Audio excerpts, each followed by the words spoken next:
Aerospace Corporation is the largest corporate entity in existence.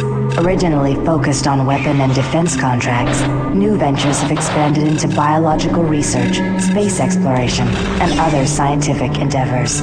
With unlimited funds and the ability to engage in research outside of moral and legal obligations, the UAC controls the most advanced technology ever conceived.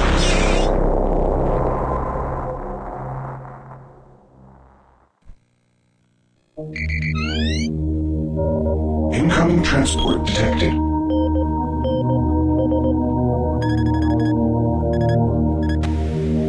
Mars approach, Dark Star with you, 07063, passing through 38,000. Roger, Dark Star. Descend to 2000, set speed, contact ground on 26972. Roger that, tower. We have them on radar, sir. They'll be landing in a few moments. Excellent. See that Counselor Swann is sent directly to me. Yes, sir. Tower, Dark Star on final.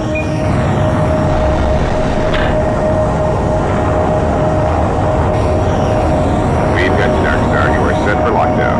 Welcome back.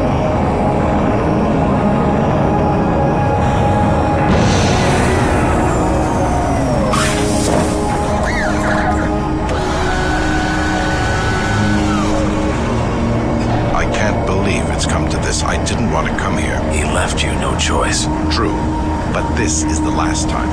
I'm tired of running damage control every time he makes a mess. Right. You're the control. And if that fails, I'm the damage. If that's what it takes. Betruger is going to start doing things our way. Whatever you say, Counselor. Welcome to Mars. All new arrivals need to check in at reception.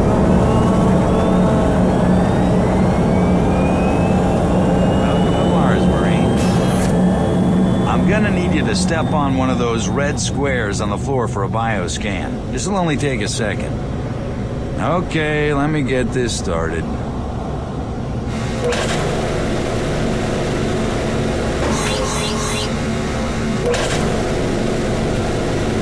Alright, bioscan looks good. You're cleared for entry.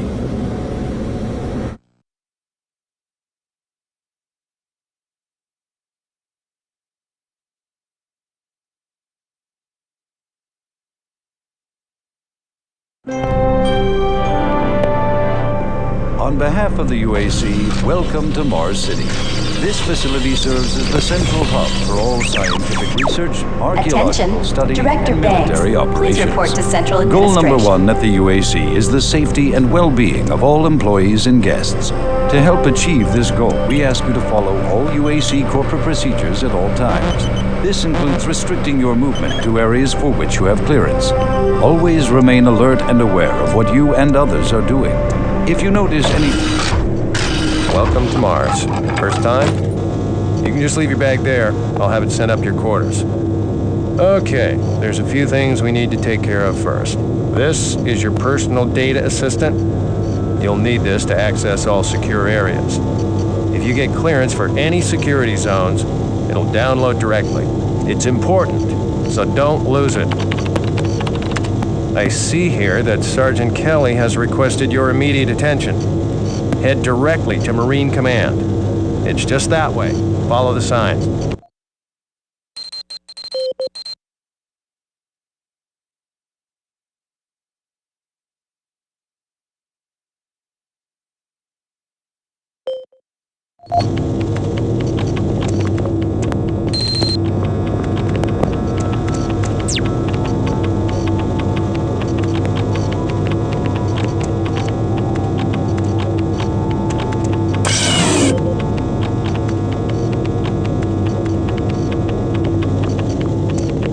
Mars City is a smoke-free facility. Please smoke only in designated areas.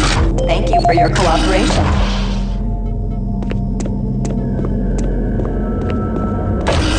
I'm here because there seems to be some very serious problems. Oh, really?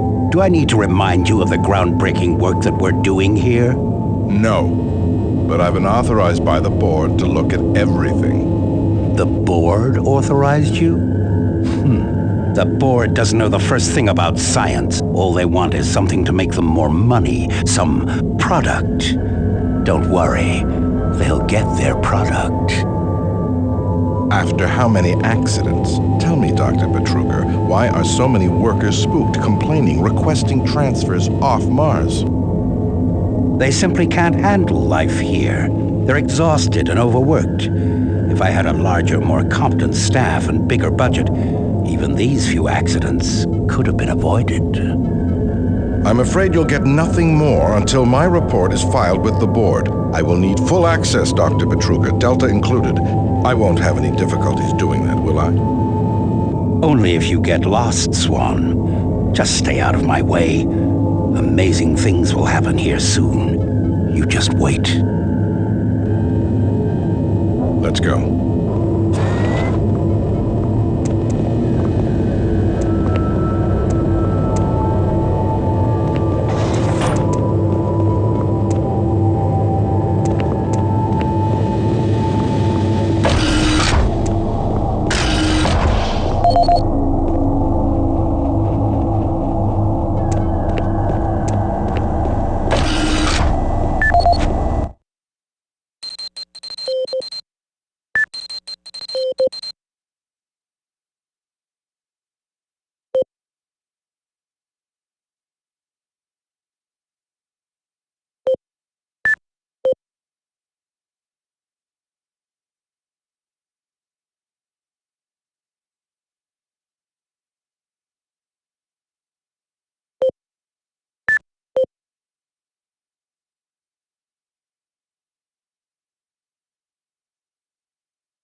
This is the audio log of maintenance technician Adam Bernache, dated November 10th, 2145.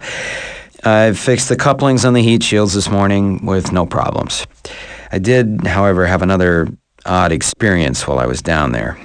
Shortly after finishing the first coupling adjustment, I distinctly heard whispering. When I went to investigate the sounds, I found nothing. I've checked the work logs, and I was the only person scheduled to be in that area today. That experience, coupled with the stories I've heard from some guys over in the Delta labs, has me pretty freaked out. I'm really beginning to hate going down to the underground maintenance area. The people down there are a bit off, the mumbling, the weird looks. The whole place is just plain creepy. I'm always expecting someone to jump out at me. I've secured my tools and the busted modulator in the storage cabinet next to the maintenance elevator. Technicians should use cabinet code 396 to access them. End of log.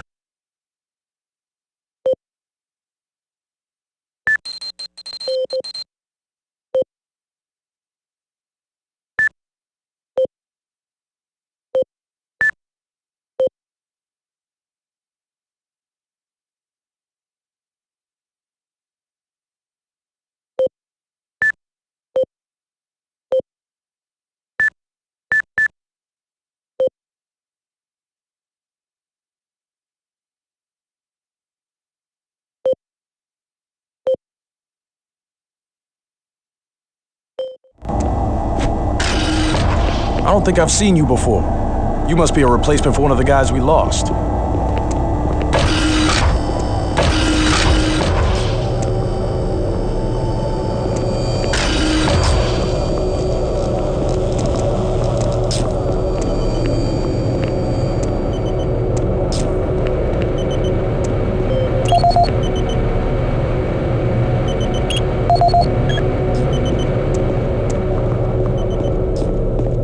Attention, Dr. Braddock, please report to Environment Management Office 4 You need to Alpha. report to Sergeant Kelly ASAP. He's in Command HQ.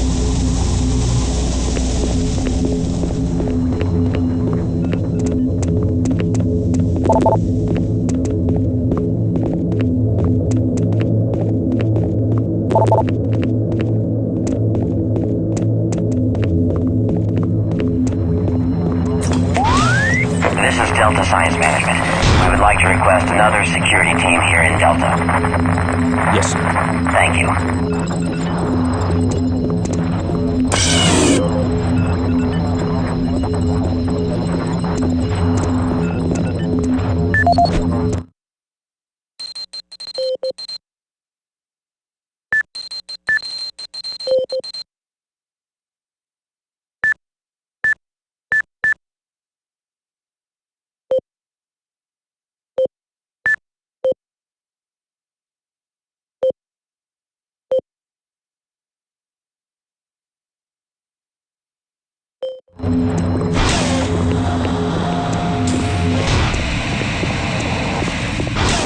Took your sweet time, Marine? Now, here's the situation.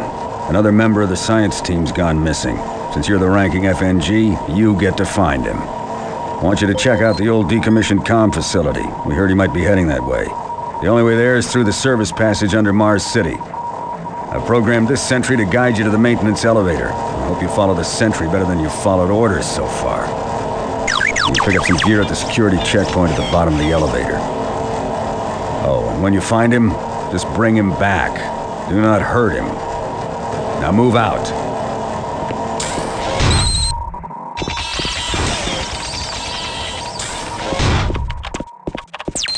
Didn't you hear, Sarge? He gave you a mission. Move out, Marine.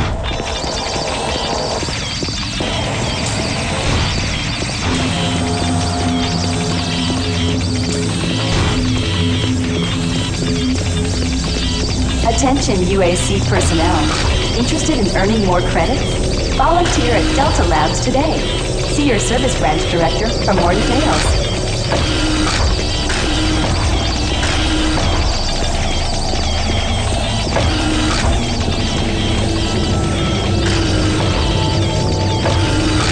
The UAC cares about the quality of life of its employees. Please take advantage of our quality medical care services.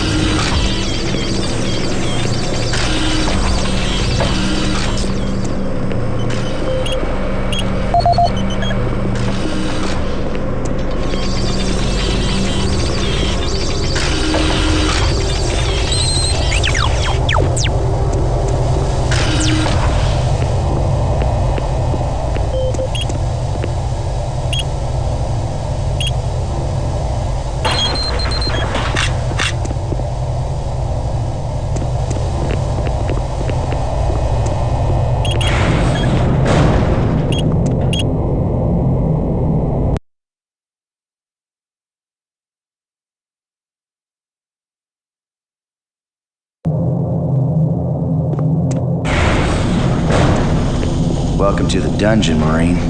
Most unexciting place on Mars. I'm gonna need you to grab some armor and secure your pistol before I can pass you through security. Okay, grab your gear.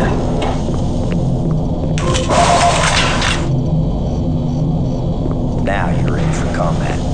Let me do a radio test. MarsSec radio check. Excellent. Good signal. Okay, you're all set. Hey! You're looking for the scientist. I'm not sure you want to find him. You see, never mind. Don't listen to me. Never mind what I say.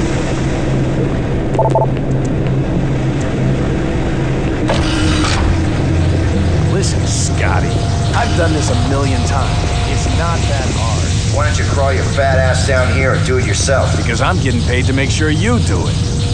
Just finish the coupling so we can continue. Buddy, don't know if I can really help you with anything. I'm kind of busy here.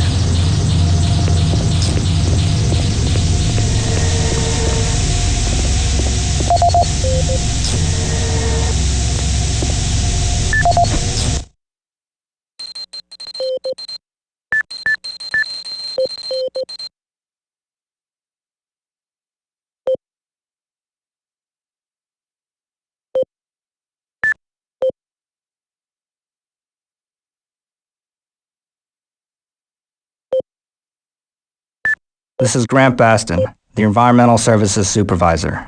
The date is October 19th. I've been hearing an alarming number of reports on some, unexplainable things. Being on another planet and working underground has always been a little spooky, so we always have the occasional report of strange things. But what is worrying me is the fact that the number of these reports are up by a lot.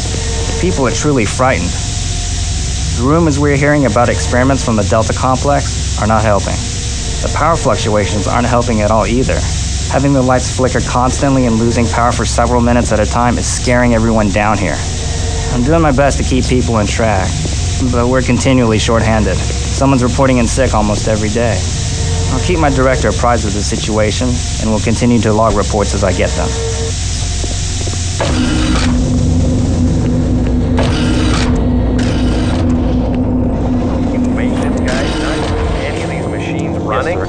science team demands a lot out of these things. Enough excuses. Just do your job and get the science team what they need. Well, I'm doing everything, but I just can't explain some of the things that have been happening to the systems. It's weird. Just get it done.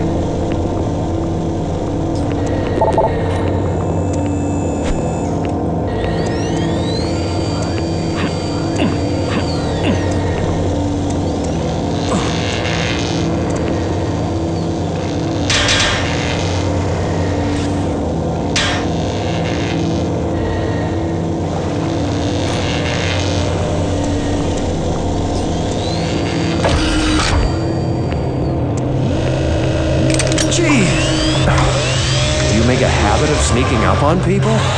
Everyone's already on edge down here with all the strange things that have been going on.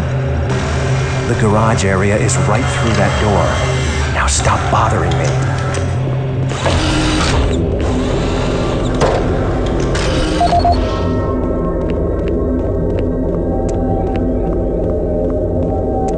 Marine, this is Sergeant Kelly. You need to double time it down there. Search your assigned area and haul your ass back to Mars City. Out.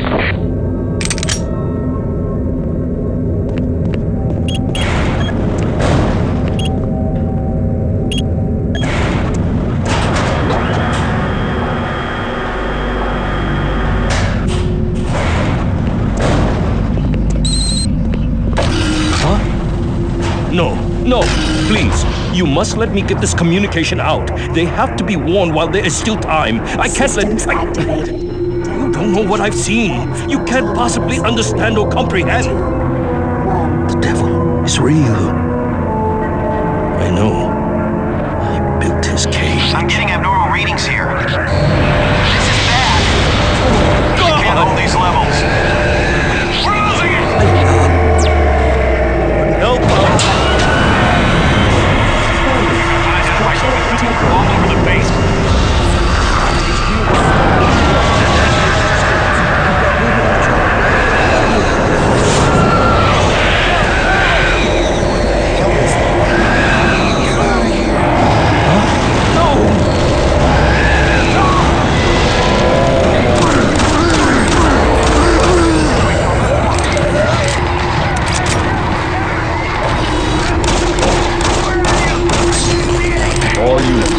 Sergeant Kelly. We're under attack by an unknown enemy force. Fall back to Marine HQ to regroup. I say again, fall back to Marine HQ and await further orders.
Filtration arm in motion. Bridge extension in 7 All units, seconds. this is Command HQ. Report directly to Marine Headquarters and await further orders.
This is the audio log of Frank Delahue, engineering manager assigned to power production, dated October 18th, 2145.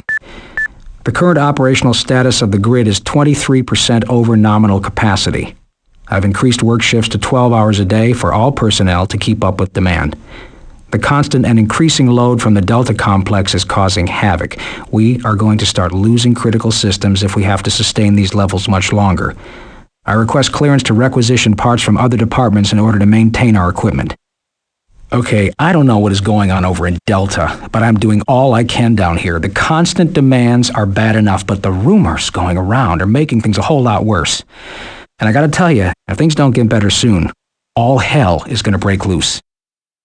This is the audio log of Frank Delahue, engineering manager assigned to power production, dated October 24th, 2145. Reclamation problems continue to plague the main processor. 2 more valve overloads on that unit in just the past week. These overloads can destroy the valves, causing very dangerous fire, jetting with enough heat to incinerate sensitive equipment nearby. To date, we've had only 1 reported injury as a result of these valve failures, and this is due in large part to the quick response of the engineering team. Our procedure of entering the failure code 842 in the operation terminal has proved adequate, and I recommend no changes in that procedure.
all units. This is Sergeant Kelly. Fall back to Marine HQ and await further orders.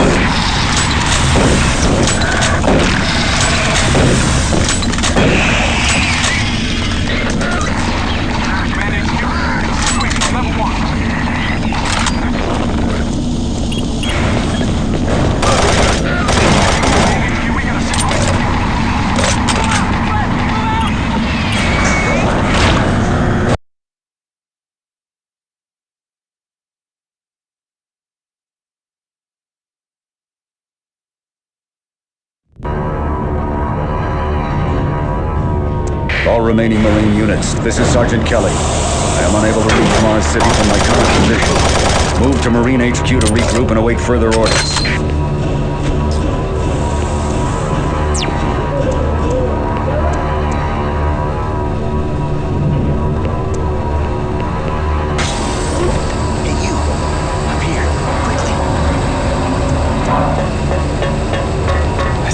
The only one still alive. I can't believe I found you. Something happened.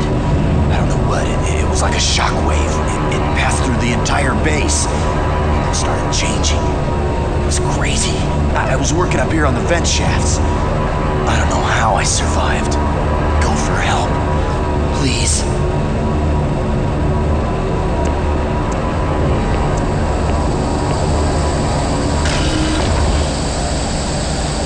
Careful. I don't know what's in there.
This is Mark Stanton, Manifest Controller, currently stationed at Mars City. I'm not sure who to send this to, so I decided to send it to quite a few people.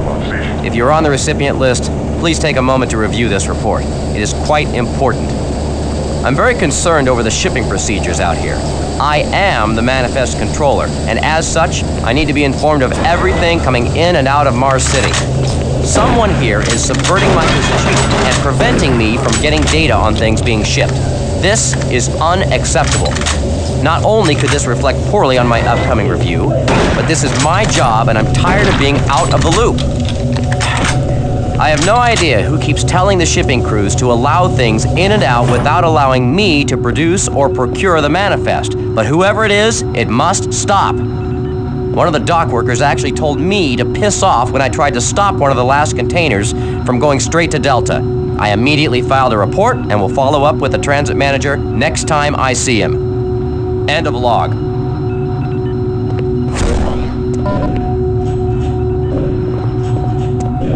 Command HQ, this is Specialist Wilson. My team is gone. They're all dead. I'm running blind here. What are my orders? Over. Specialist Wilson, this is Sergeant Kelly. Stay sharp, son.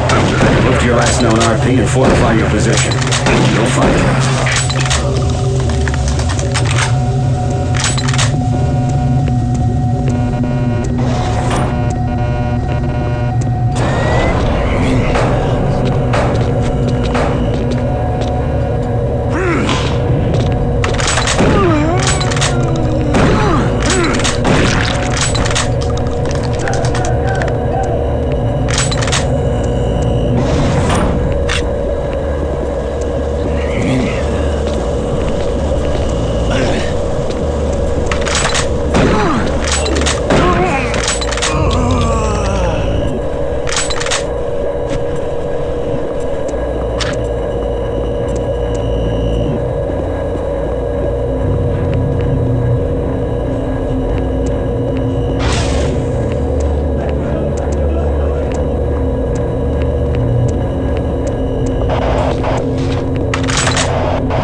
Audio log for Dr. Kasian, currently stationed at Mars City. I have just left the weekly status meeting here in medical. The most prominent topic was the vast number of psychological issues we are seeing as of late. The number of reports indicates that 10% of the overall base personnel have shown symptoms. As many people will not come in for this type of thing, the number of affected personnel will truly be in the 30 to 40% range. It has even manifested itself here in medical.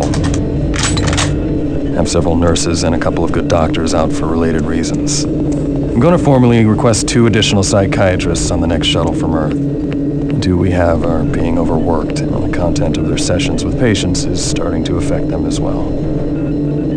Dr. Kasian out.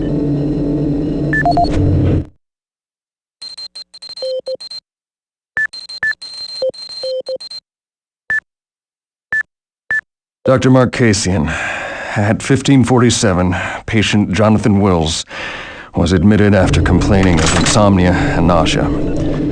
According to the nurse, Mr. Wills was calm and exhibited no signs of disorder when he was brought to exam room 5. However, by the time I reached him at 10 after 4, his personality had changed dramatically. When I entered the room, Mr. Wills lunged at me with a scalpel he apparently stole from a supply drawer. With the assistance of an orderly, we managed to subdue and sedate him without injury. Mr. Wills was heavily medicated and could not be diagnosed, but in the 20 minutes he was left unattended, he managed to carve 3 symbols in his arm and cut his own tongue into 2 halves. I can only guess at the cause of his problems.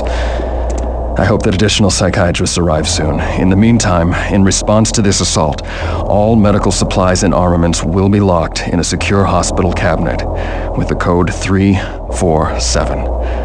Dr. Kasian out.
Audio report on troop morale.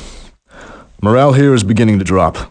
It's nothing to worry about yet since I keep my Marines sharp and ready to go, but events at the base are wearing on the troops. There have been a lot of things happening here on the base. I believe the UAC experiments being performed here must be the cause. Out here, they could be experimenting on God knows what. There are quite a few people missing. No Marines, of course. It's the civilian population I am referring to. Bottom line, whatever it is they have going on here has my men on a razor's edge. At this point, there is no cause for alarm, but I am requesting we rotate squads every 90 days instead of every 180. I will continue to report as the situation develops.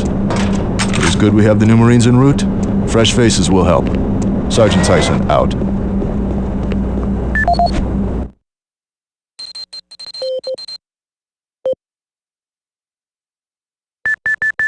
Audio report confirming new troop deployments for the Mars City Marine Facility, October 30th, 2145. The new troops will be arriving within a few days. I've started a series of training exercises focusing on close-quarter small weapons combat, as well as instituting mandatory refresher courses on all munitions and weapons in our armory. In response to the large number of security breaches and general feelings of ill will around the base, I've doubled security details, placing 2 Marines at each checkpoint. This additional presence should help calm things down. I expect that the incoming Marines are not quite as green as the last deployment. They've turned out okay, but some combat experience will go a long way right now. Sergeant Tyson, out. Video link up requested. Connection established. Marine. I can't believe you're still alive. I'm unable to return to Mars City. All passages out of the Delta complex have been blocked. I'm setting up a command post here. I can monitor status reports of the entire base from Delta Central Authority and communicate with other Marine teams. It's your mission to link up with Bravo Team and get that transmission sent. Head toward Alpha Labs. It's the fastest way to find them. I'll update your PDA security clearance from here. Good job, and good luck, Marine.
Any operational sentry bots, use them.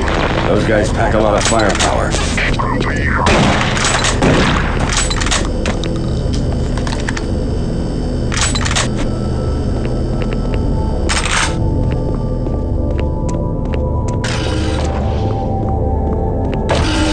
The UAC is here to help you. Psychological services are free and confidential.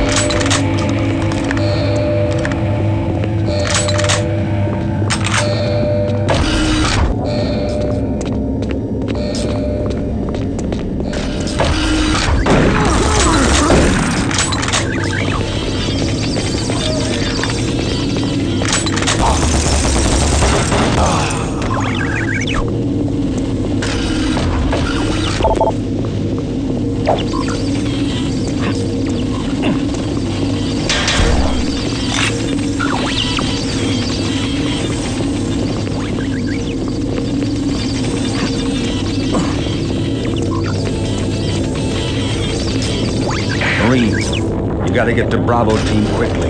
They need all the firepower they can get. Sending that transmission is critical to our survival.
I understand everything.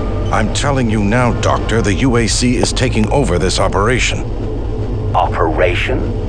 Is that what you're calling it? The situation is out of control. It's not out of control, Swann. You are. I'll manage this, and you and your flunky will be taking control of nothing. Do you understand? Yes, Betruger. I think I do understand. Okay, plan B.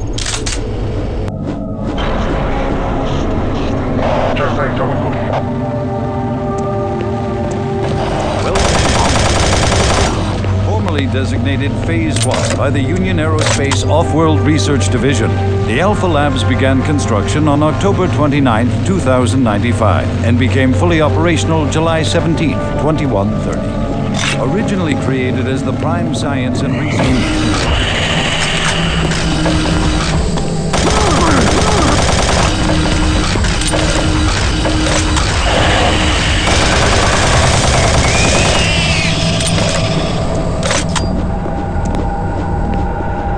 Don't stop, buddy. There's nothing you can do for me. They're all gone. Surprised us. They just came out of nowhere.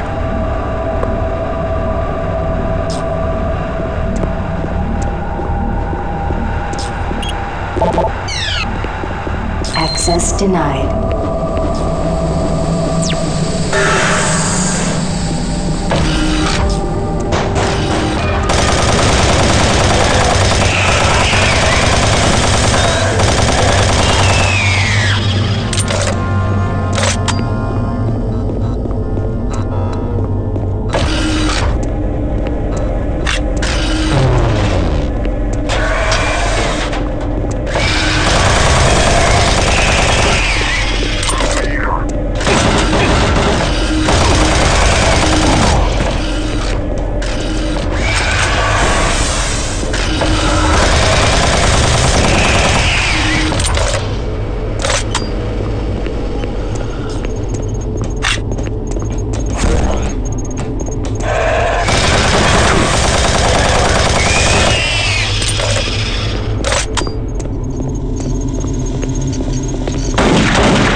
Bravo team reports there's some sort of unidentified growth taking over parts of the base. I don't know what it is, but it can't be good. Stay sharp.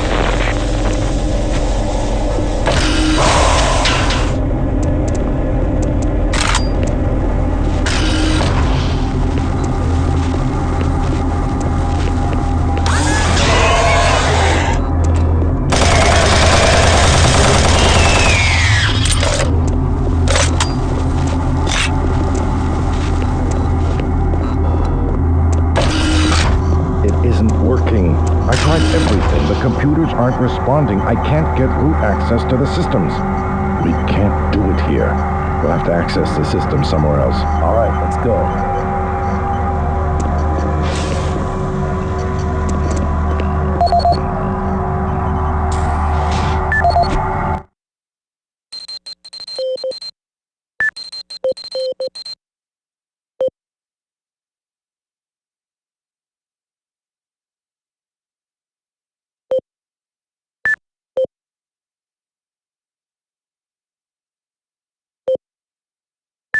This is Paul Simon, security specialist in IT.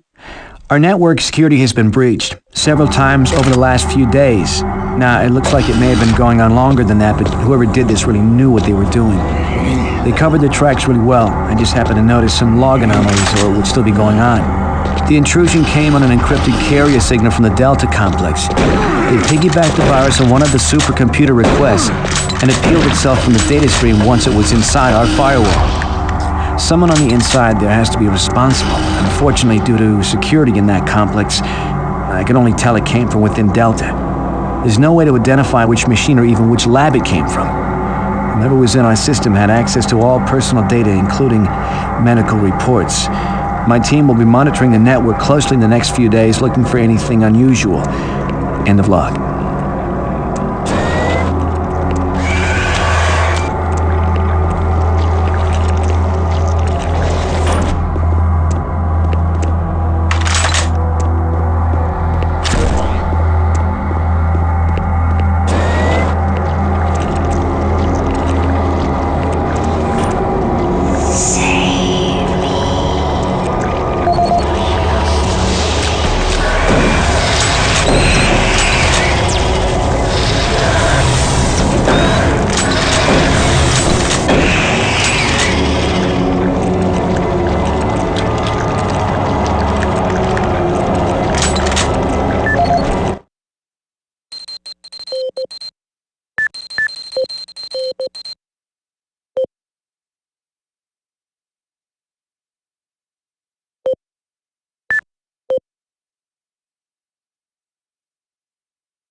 This is the audio log of Director William Banks, dated October 20th, 2145.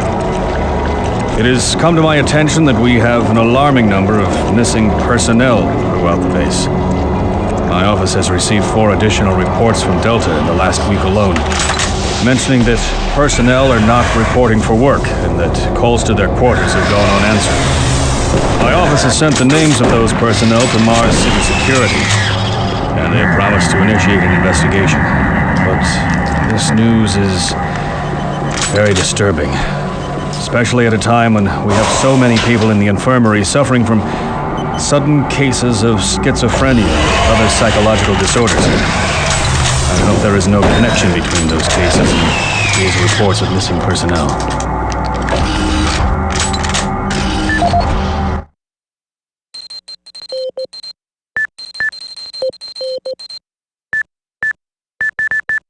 This is the audio log of Director William Banks, dated October 5th, 2145. It has been brought to my attention by Environmental Services that the recent power grid changes have caused many non-critical systems to malfunction. The report explains that this is due to either intermittent power outages or lower than optimal voltage input. It also says that sufficient power distribution to all non-critical systems is becoming more difficult to maintain, thanks to Dr. Betruger and his so-called optimizations to the energy stores in and around the facility. I assured the director of ES that I'd file a report with central authority on this.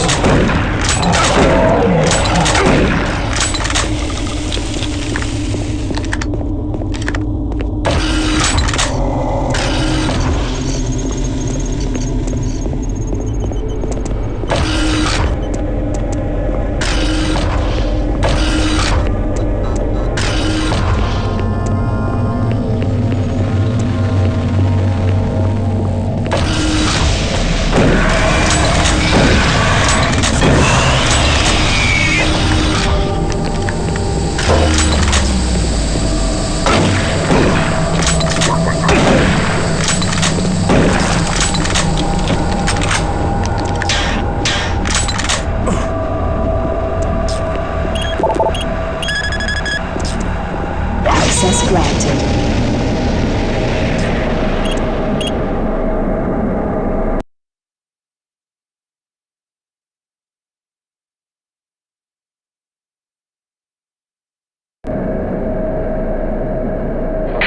Marine, I've received a report that you haven't reached Bravo Team yet. You need to pick up the pace. Can't wait for you. Reaching the communication facility quickly is imperative.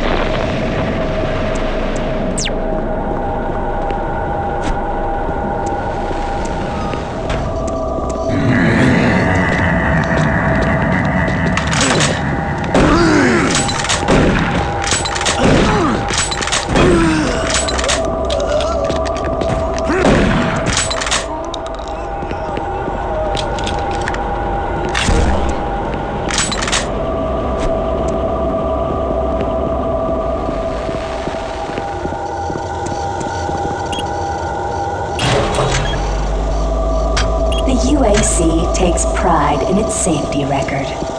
Please follow UAC procedures.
Audio log for Kyle Berger, research supervisor for the EPD project.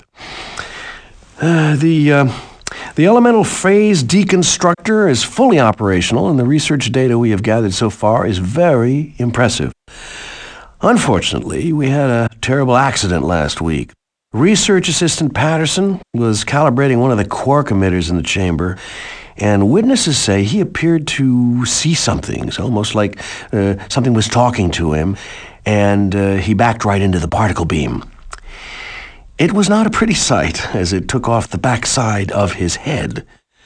He lived a few minutes, although I'm not sure you could consider that living, but they say his eyes rolled back and forth, and he was trying to talk, although after losing that much brain matter, I'm sure it was just reflex actions.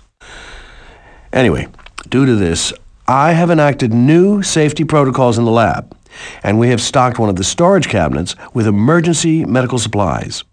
The code for the cabinet is 752. End of log.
Audio log for Jack Smith, benefits analyst in HR 1024-2145.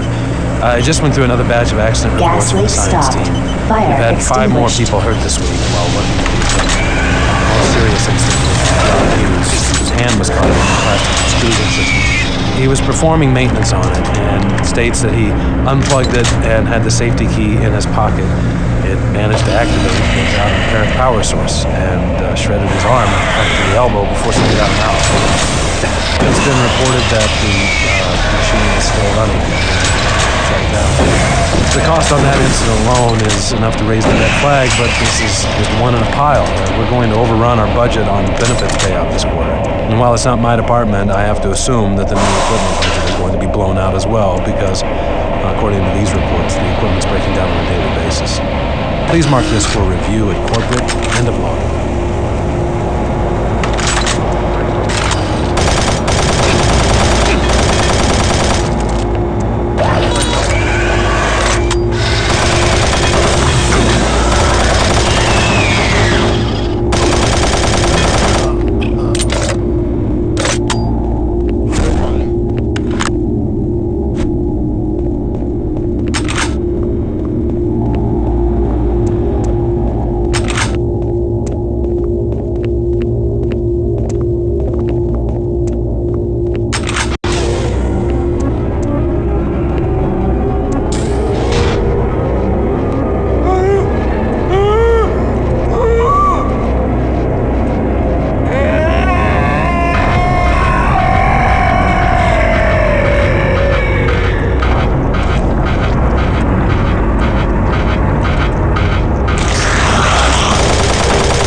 Safer worlds for everyone. For centuries, people on Earth have waged war over two things vital to human existence: fuel and water. As part of its ongoing commitment to create safer worlds for everyone, the UAC recently unveiled its development of the Hydrocon. Though still in its prototype stages, the Hydrocon will, in one dramatic move, forever end all shortages of water and fuel.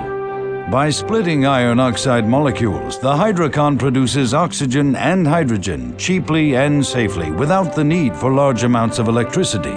The hydrogen is then used for hydrogen fuel, a substance so versatile and clean that it can be used in everything from home appliances to today's most demanding rocket engines. A side benefit of producing this fuel is an endless supply of pure, spring-like water that is more refined than any earthbound spring. We envision a world where technologies such as the Hydrocon can be used to end drought and civil strife in impoverished nations where water or fuel have ever been in short supply. While always at the forefront of scientific research and development, Union Aerospace hopes that the creation of the Hydrocon will continue to make safer worlds for everyone.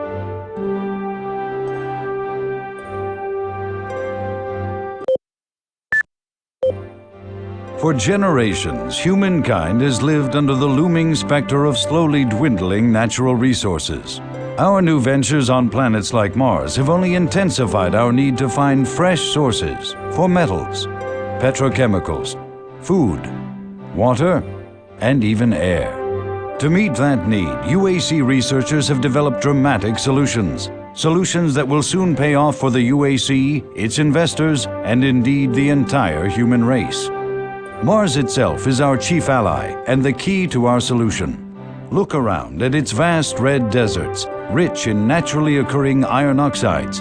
They are the raw materials of our future. We have developed a process that destabilizes the atomic structure of pulverized iron oxide and separates it into subatomic particles, which are then siphoned off to create new elements. Like alchemists of old, the elemental phase deconstructor allows us to transform red Martian soil into clean air, fresh water, and hydrogen fuel, the building blocks for a sustainable, human-friendly Martian environment. And this is only the beginning. With continued research, we envision creating ever more complex molecules, even organic matter itself. Atom by atom, the UAC is building an ever brighter future for humankind.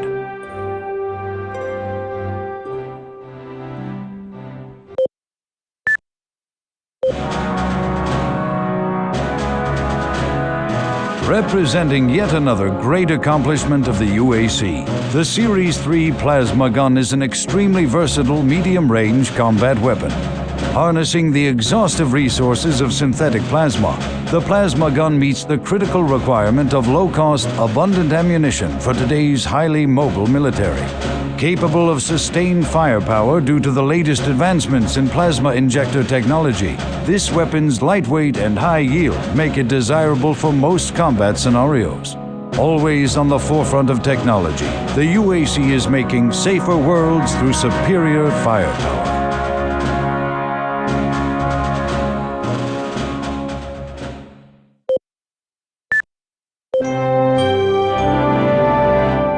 On behalf of the UAC, welcome to Mars City.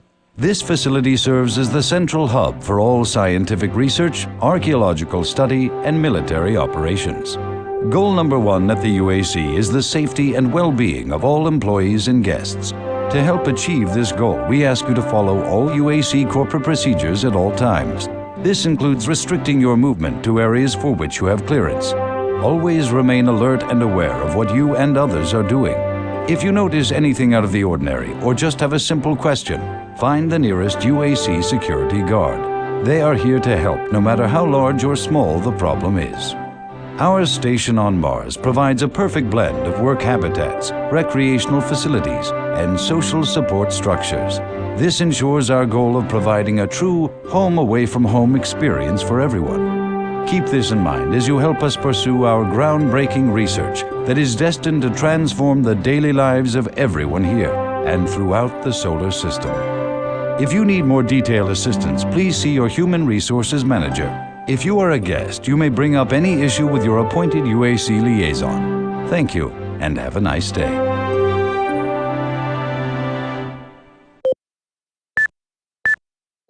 Welcome to Mars, Marine. This briefing is designed to acquaint you with a few of the standard operating procedures here on the Mars post. First and foremost, chain of command. All enlisted personnel are under the command of Master Sergeant Thomas Kelly. Sergeant Kelly will assign you to a security detail headed by a security chief. Please report to your security chief for all duty-related concerns. While on duty, please stay on your assigned patrol coverage area. All PCAs have been pre-designated to provide overlapping security and maximize efficiency. All personnel must have proper authorization in assigned areas. Be sure to annotate any discrepancies on your security inspection report. Safety is integral to all operations here on Mars. Handle firearms with extreme caution. Never discharge weapons in an area that may compromise the installation's structural integrity. Remembering these procedures is paramount to your success here on Mars. Keep in mind that you represent the greatest fighting force in the galaxy, and your actions are a reflection on the Corps. Take good care, and good luck on your new assignment.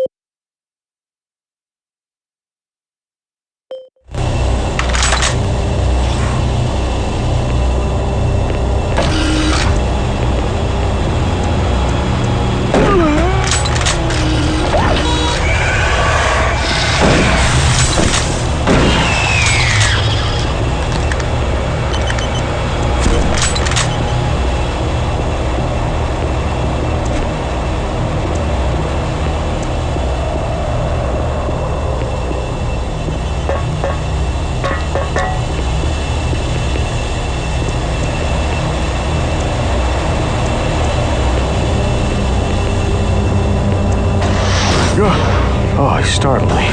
Man, am I ever glad to see you. I thought I was all alone. It's been freaking spooky lately. The Hydrocon's blown a few circuits and is unstable. Be careful with that gun. A stray bullet into the glass shields could blow the whole area. I'm gonna try and get this thing stabilized. I'll head to the science office when I have this under control. If I don't get the Hydrocon operating within acceptable levels, it could blow.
Security log number 3072 for Delta Security Chief Michael Abrams, November 15th, 2145. I've just come from the Armament Division where I was issued one of the new BFG 9000 series weapons. Well, they weren't kidding about how much lighter it is over previous prototype models. Won't be so bad carrying this one around. Anyhow, for a couple of weeks now, many of the security teams have not been following proper reporting procedures. Not sure if it's the format of the new SIR, so I'll make sure each team is scheduled by Training Division to get spun up on the new reports. There have been some security issues in the Alpha Labs. I sent a team over to investigate, and now I can't reach them on any comm channel. Guess I'll have to go over there myself. Well, I'm headed over there now. I'll finish the security report in full when I get back. Oh yeah, one more thing. I'm gonna leave this BFG locked in my office for now. Please have IT security change my door code to 901. Sure as hell don't need anyone messing around with it. Chief Abrams, end of log.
Anyone. I'm broadcasting on a very low frequency. If you can hear me, I'm not far.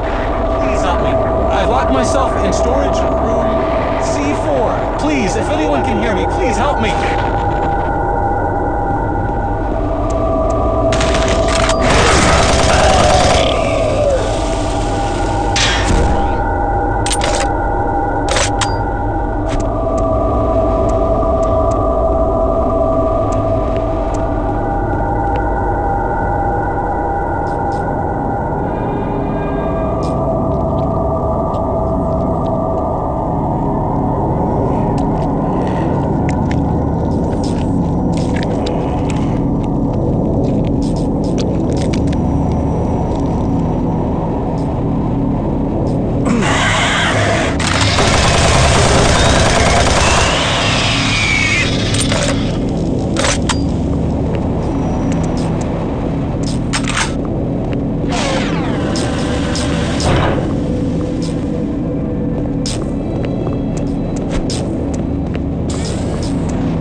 Since the dawn of the space age, Union Aerospace has been at the forefront of not only developing new technology, but pushing those developments to even more daring extremes.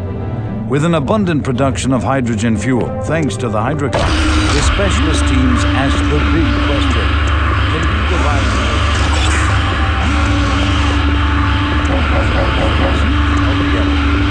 The answer has been a resounding yes. Under the direction of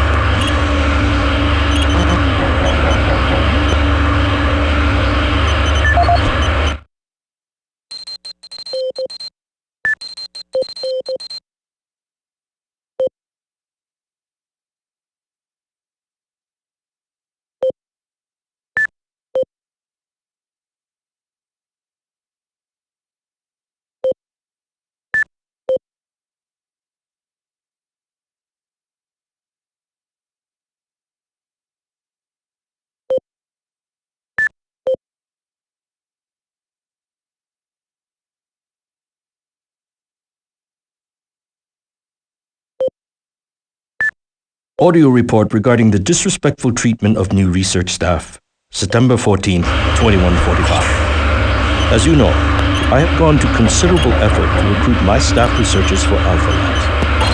Finding team members with the qualifications, let alone the willingness to come to Mars, has not been a trivial task.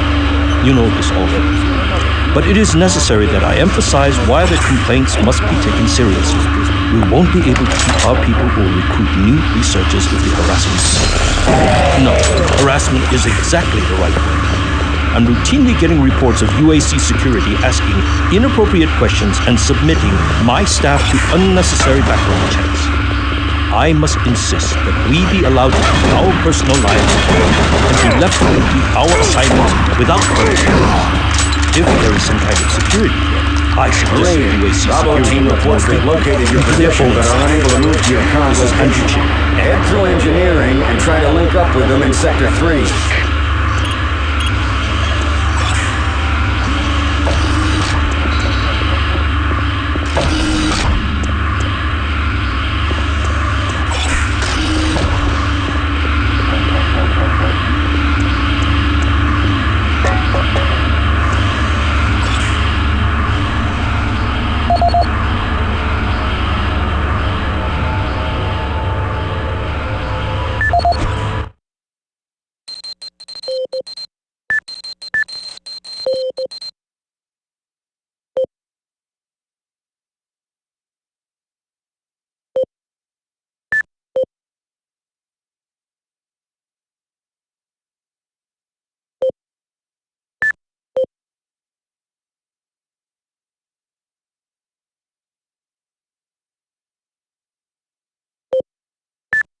Audio log for Walter Connors. The MFS compressor is producing fantastic results. The latest modification I made to the dilation matrix were the real key to the recent breakthrough. All in all, I feel my work on this project has been the catalyst that propelled everything forward. I've also taken a set amount of time each day to make sure that everyone is doing their job, and of course I check all of their data to ensure that no mistakes are made. This is going to be a huge moneymaker for the company, and quite honestly, without my input and hard work, I'm not sure that we would have gotten this far. I wanted also to thank you for your supervisory role in the project. Working with you is a true honor. Just remember me in the end of the year reports, as I'm certain I deserve a promotion. Walter out.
shoot. I can help you. The lights are all out. I'll lead you through here if you can get me off this base. Come on, I can't wait.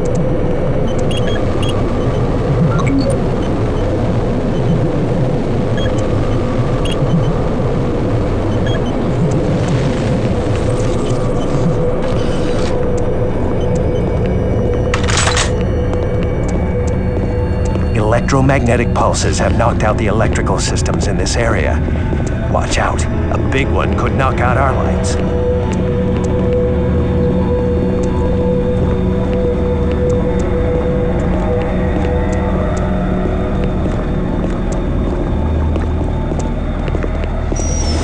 There's one.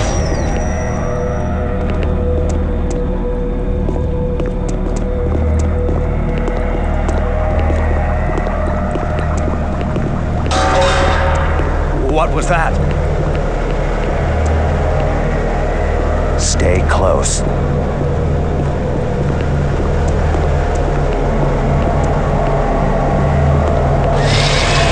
Kill it! Oh, that was close.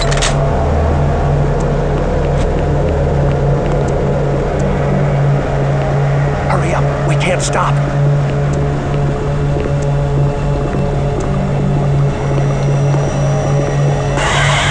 Oh God, don't let it get me!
Toxins present. Please execute cleanup procedure.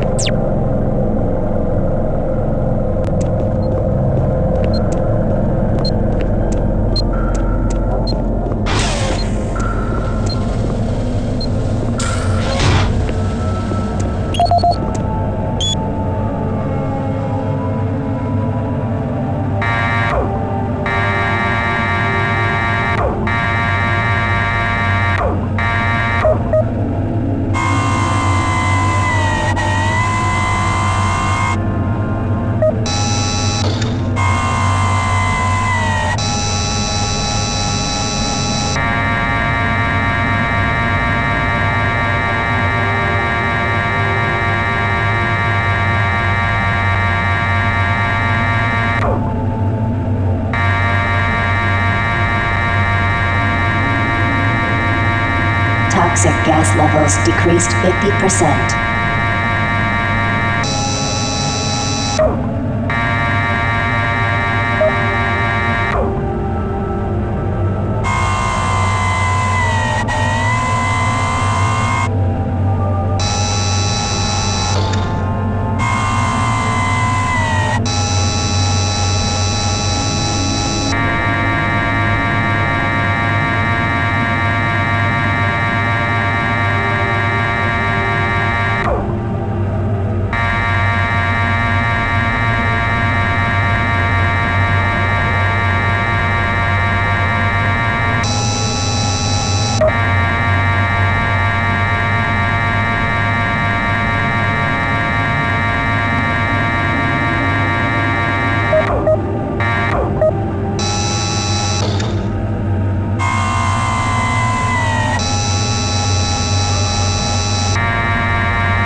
Toxic gas is cleared. Waste disposal area now safe for entry.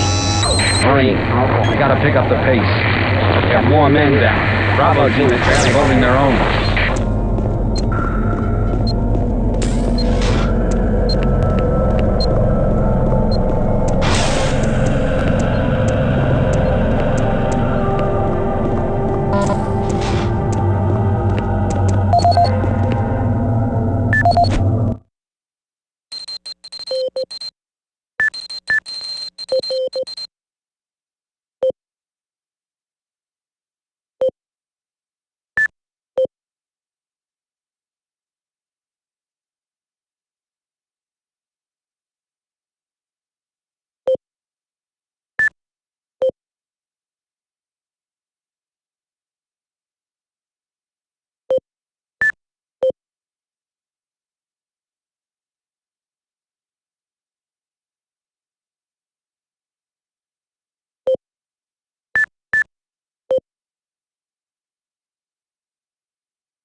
This is Operations Coordinator Mark Lamia, dated November 1st, 2145. I'm filing this report because I am frustrated beyond belief by the level of incompetency I have to deal with here. I don't know where HR is getting the new employees, but the last 5 guys they've sent me were all a bunch of idiots. They can't get any of their work done on time. I constantly have to keep an eye on them. They work slow, they don't follow any of the standard operating procedures, and they can't even remember basic things that I tell them. For example, I changed the cabinet door codes here to 1, 2, 3 because I thought that was easy enough to remember, but they still forgot it. I don't understand why HR can't get me better people. I'm requesting full authority to hire and fire my own employees. It's the only way I can run my department smoothly. End of log.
In a quest to provide armies with a well-balanced set of weapons, the UAC looked to the past when designing and manufacturing the newest line of Mach 2 chain guns.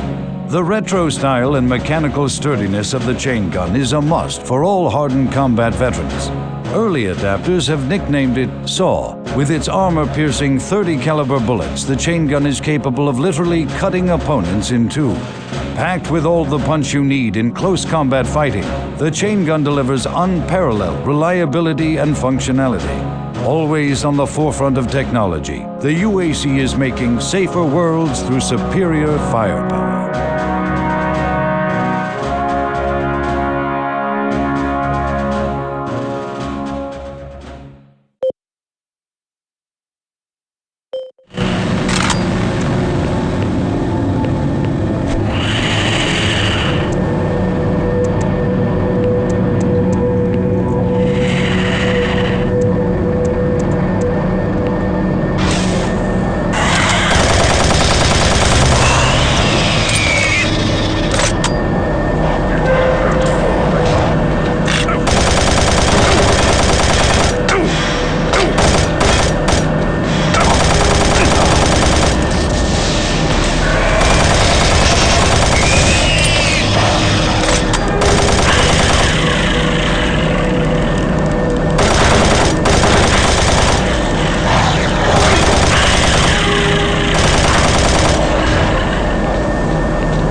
Bravo team. We've secured a route past the maintenance facility in Enpro. We are working our way towards the garage. Our ETAs... What the hell is that? Fire! Fire! Sarge, we're under attack! Command, we lost lane. They're coming at us from all directions. They're everywhere! Man down! Man down! No! No! No! Bravo team is down. Operational status is unknown. Carrying a military transmission card. It's vital you retrieve that card as it contains encoded data needed to send the distress signal to the fleet. To the last part to get reinforced. Find that card and find its past.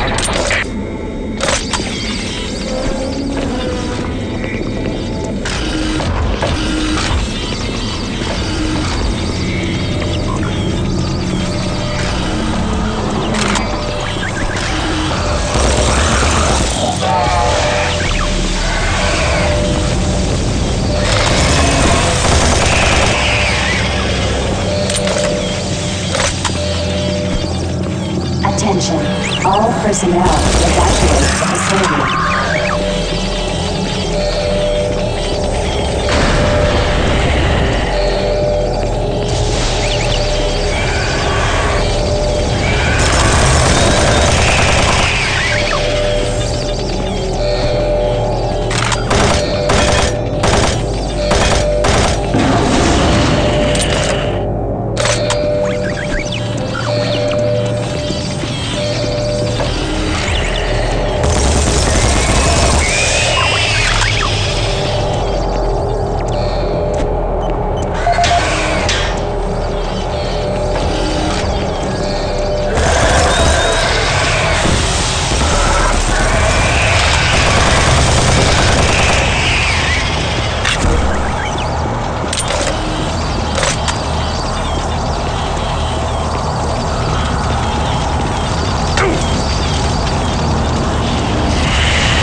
Paul Rad, Chief Technical Officer for the N-Pro facility. During my weekly inspection of the coolant system, I discovered yet another safety violation.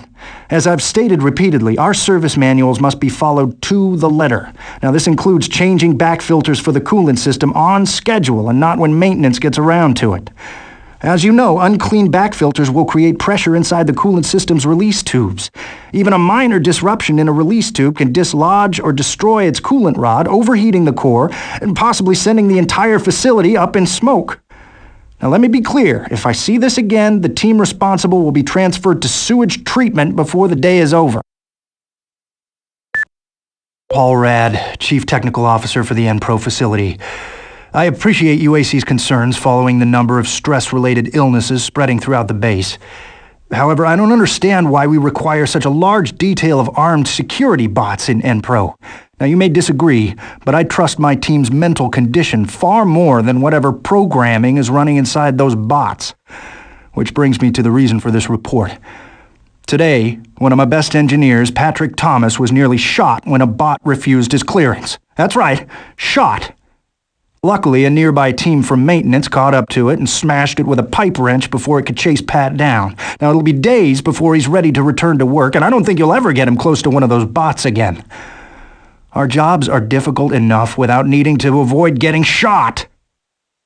If we're going to be treated like prisoners, I respectfully request that you afford us the courtesy of being guarded by people instead of machines.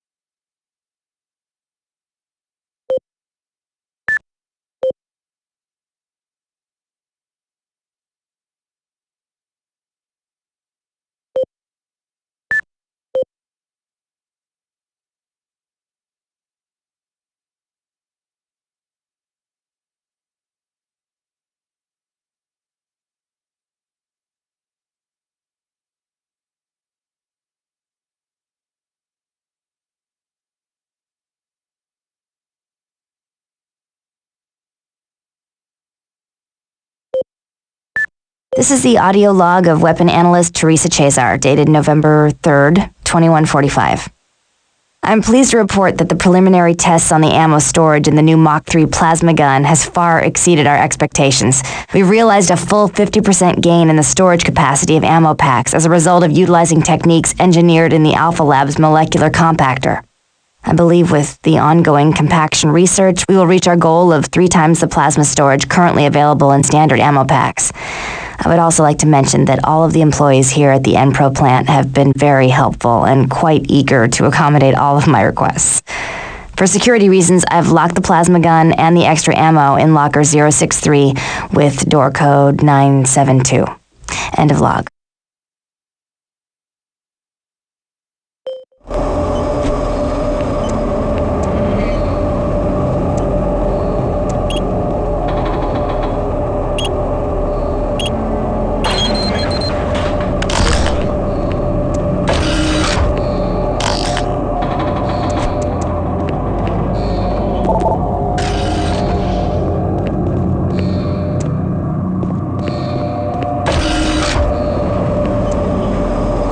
Service bridge now operational.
see the card? No, sir. Okay, let's get to the communications facility. We can stop the transmission from there. Whatever you say, Counselor.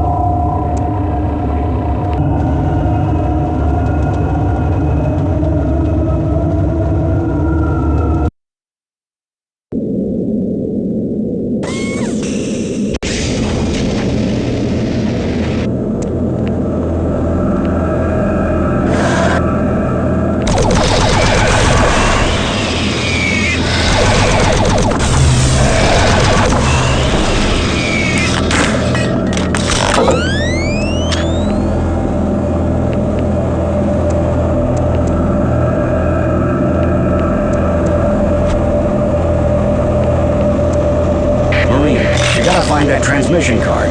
If Swann gets his hands on it, I don't know what he'll do. Access granted.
the transmission card.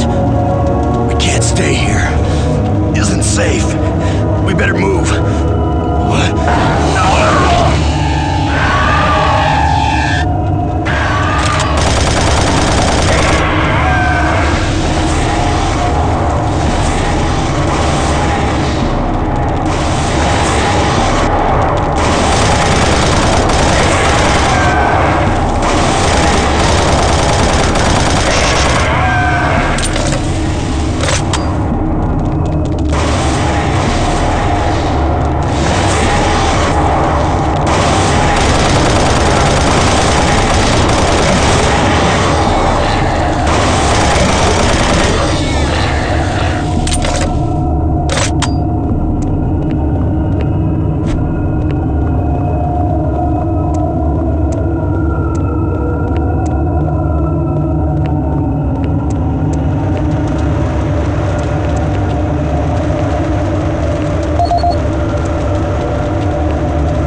Steve Hammer, service technician.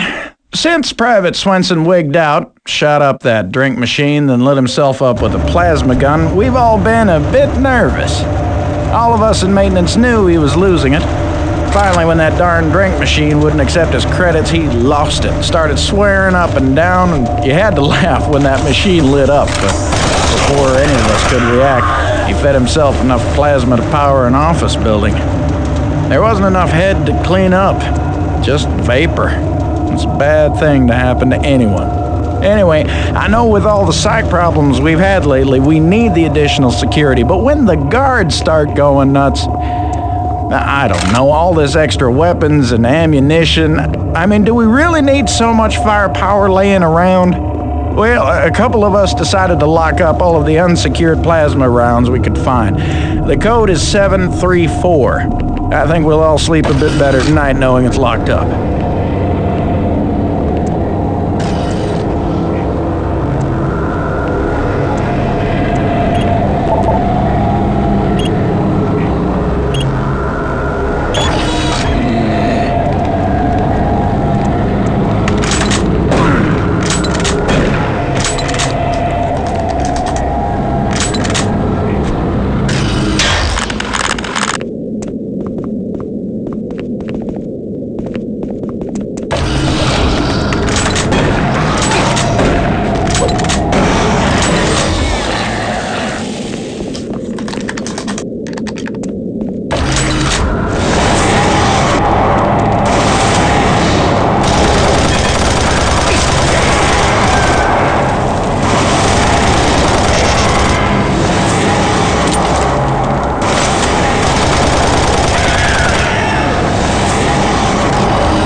Gotta get that to the fleet.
This is the audio log of Controller James Holliday, dated September 24th, 2145. Recent transport issues from Site 3 have caused the board to call a formal inquiry to study weight limits and suggest better ways to provide protection for Site 3 artifacts. Our equipment... God damn it, these PAs, does anything work with this? Finish this later.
This is the audio log of Officer Ron Ridge dated October 16, 2145. Recent transport tunnel accidents are causing major headaches for both supply and maintenance. Each accident causes an estimated 1 to 3 hour delay in what are mostly time-sensitive shipments. It's becoming evident that certain junctions need safety adjustments as well as recommitment to driving safety by all personnel. The Emperor Comm Center route has shown the biggest increase in accidents over the past 6 months. Safety signs and improved lighting are needed throughout the main junctions over the stretch of tunnels and paths. Absolutely, no recreational vehicle passage should be allowed during peak hours. All personnel should use monorail travel whenever possible to keep cargo shipments flowing smoothly.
Marine, are you at the communications facility yet? You gotta get that message to the fleet now. Watch out for Campbell and Swann. Those UAC suits don't give a damn about what happens to any of us. I gotta move on.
Let's get this Delta.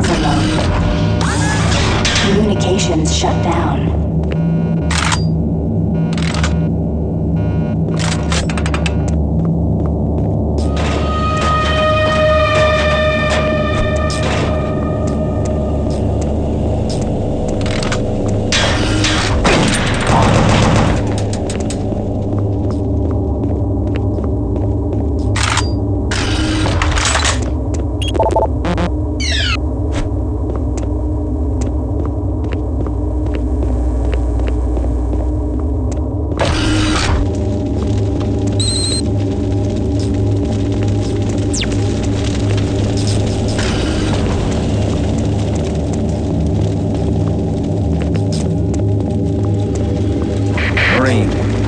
Delta system computers are showing all off-base communication down. It's that fool Swann. You're gonna have to find another way to send that message. Make your way to the satellite room and manually establish a link from there. Base schematics are showing the quickest way is through engineering. You can't fail, Marine. Get that message sent.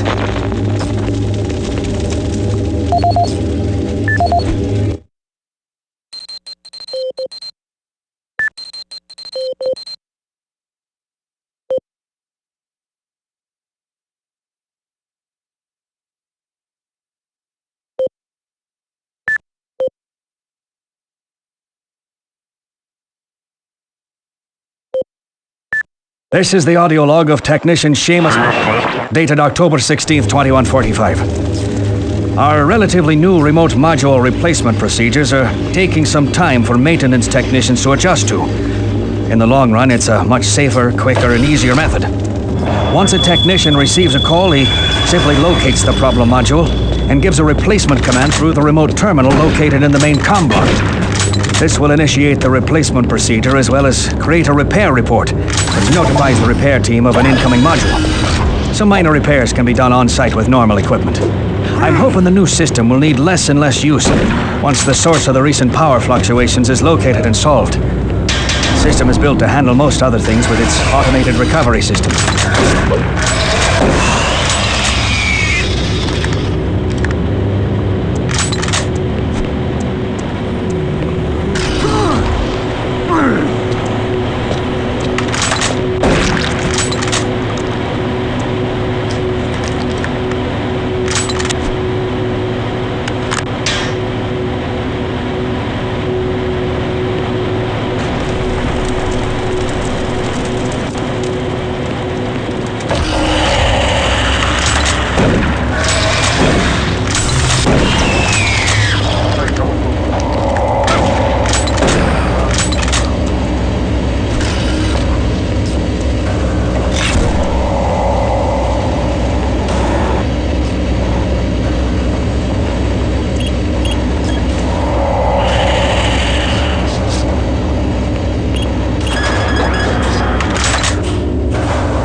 This is the audio log of Officer Ben Wolf, dated October 7th, 2145. Recent unauthorized transmissions have been uncovered in the off-site redundant logs. These logs are usually not validated, but an unscheduled audit has shown significant activity. More investigating will be done to get to the bottom of this matter. Particularly interesting are transmission blocks D4560 and DE3288, which have no links to base systems. More to follow.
I believe the source of the invasion was from the main portal here in Delta. After you send that transmission, get here as quickly as possible.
computer system shows Swann and Campbell are still in the area.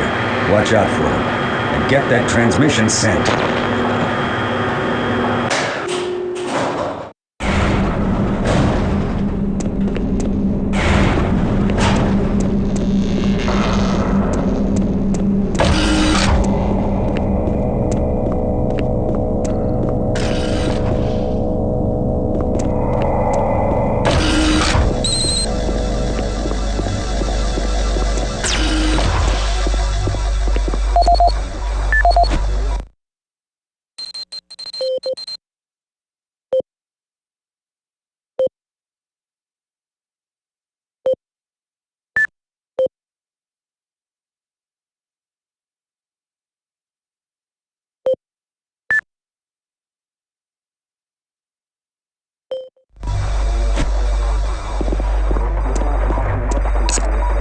Manual uplink established.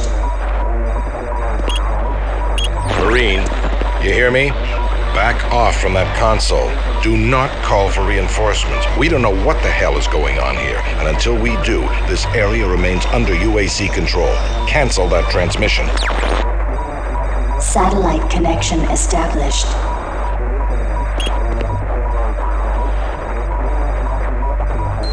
You fool!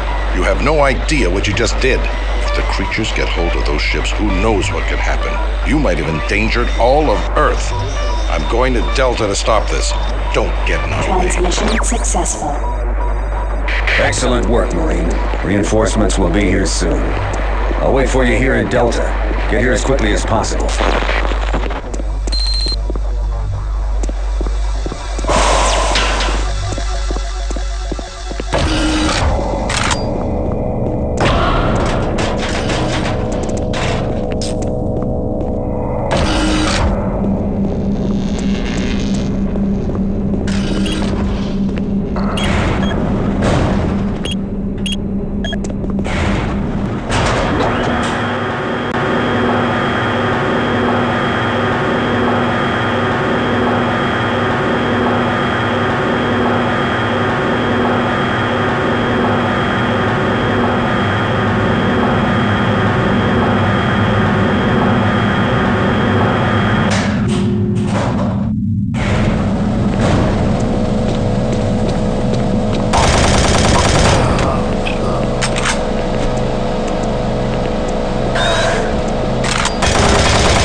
Execute cleanup procedure.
Pump station shut down.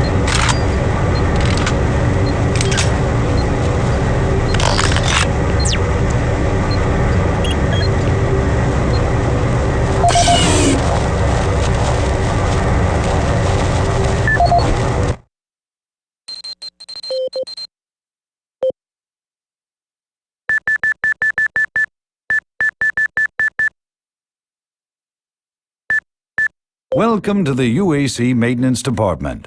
This video will provide you with the necessary tools and information to do your job efficiently and safely.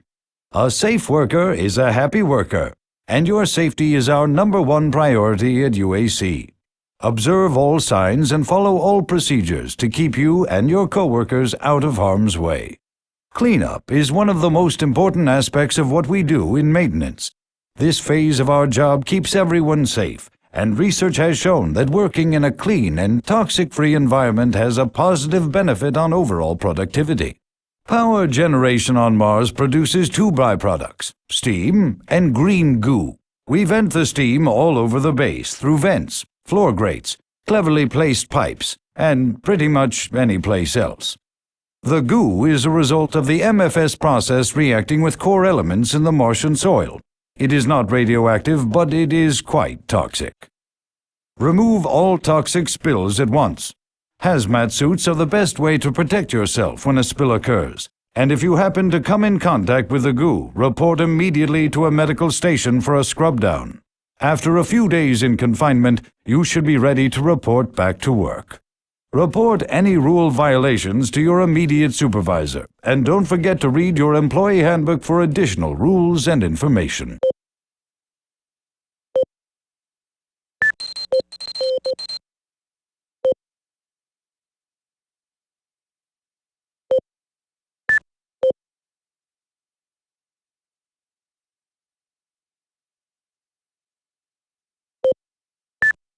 This is the audio log of Nicholas Edgway, member of UAC Mars Hazmat Response Team, dated October 1st, 2145. We have concluded that the Martian atmosphere is wreaking havoc by the exhaust valve seals and the standard number 5 disposal drums. Engineers cannot explain the high level of contaminants in our internal atmosphere. The air scrubbers and filtration systems all seem to be operating at normal levels. A small layer of particulate is making it into the storage areas. That is what caused the lockdown yesterday. EAP Director Charles Hollis informs me that the personnel won't be harmed by these contaminants in the air, but we've seen that they do cause a corrosive reaction when introduced to the rubber compounds used in the storage systems. Effective immediately, all number 5 disposal drums must be locked away in at least a Class 2 rated transport medium. Assessment ended.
Making progress, are we? And in such a hurry to find us, to find me.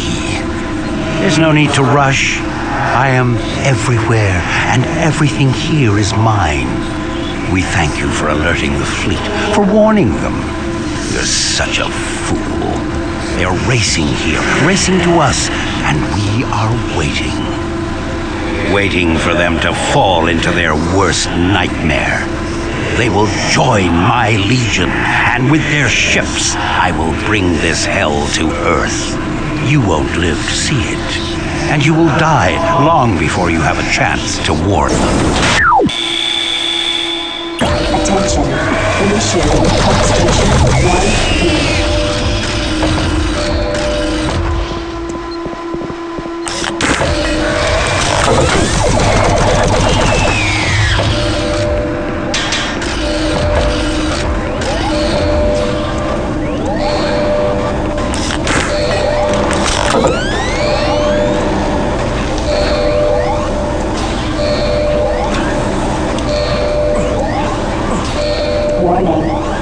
Filtration system offline.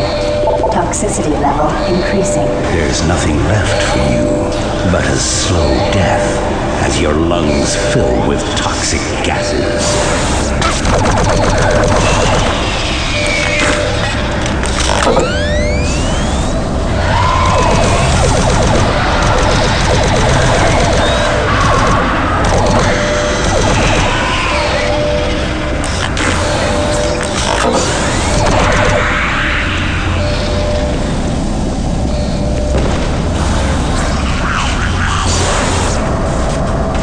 Attention. Due to the threat of external contamination, hazard doors sealed.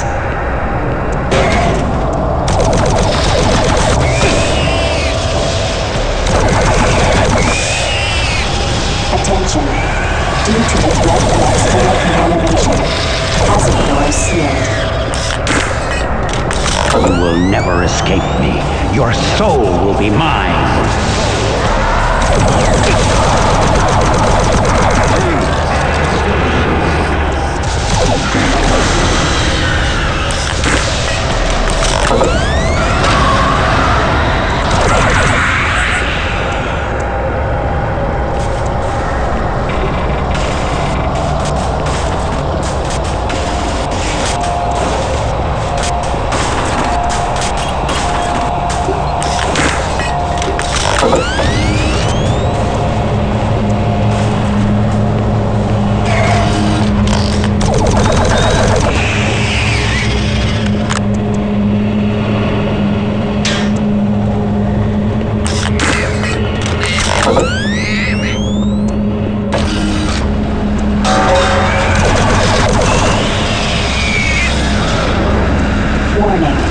Danger level, yellow.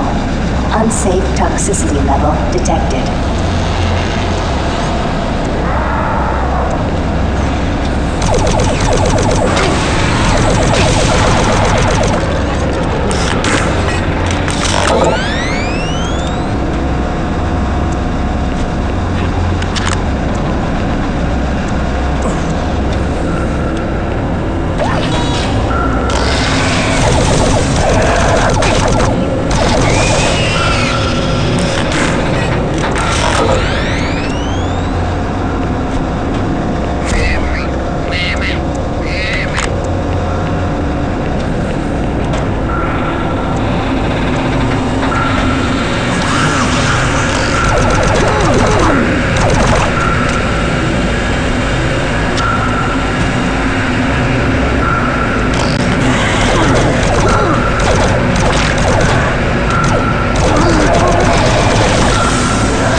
Unsafe toxicity level detected.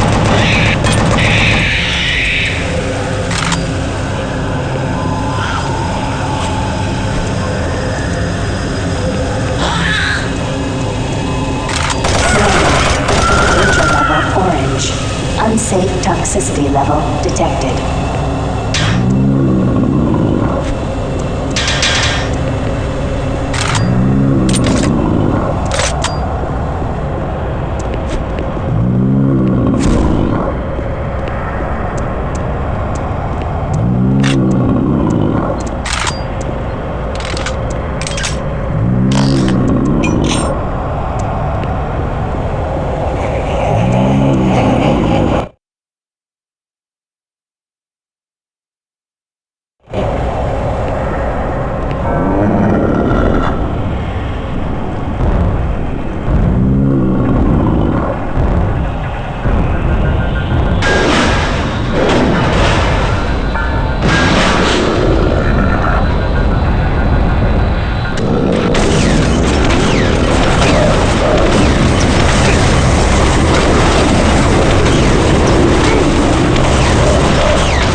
will not be your end. Your soul will burn in hell forever. Danger level red. Lethal toxicity level detected.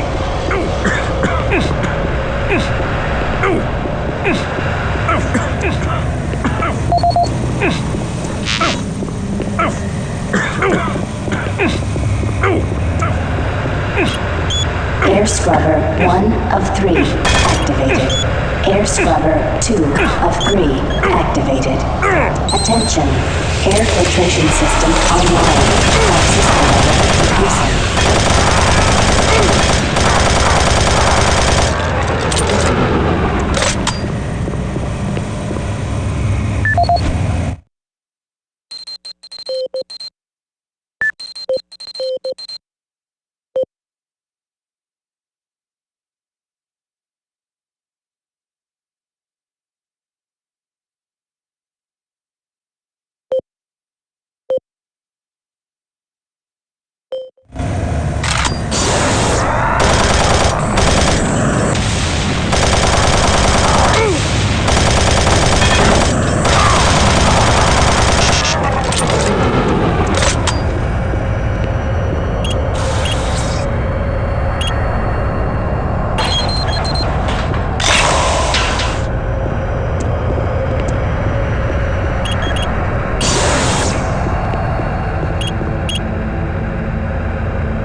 Torzu, Amiral Inokas.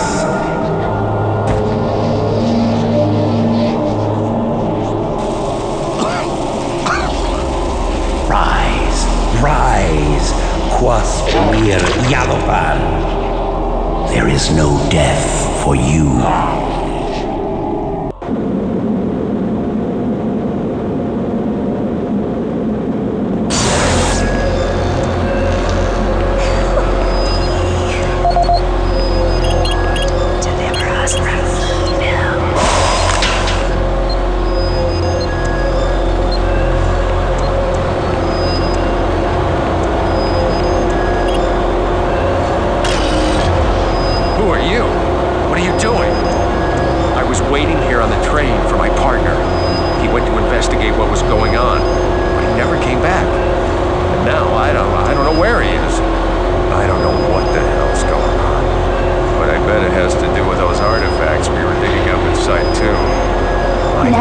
Environmental Reprocessing Center. Next stop, in the Site Delta 2. Complex.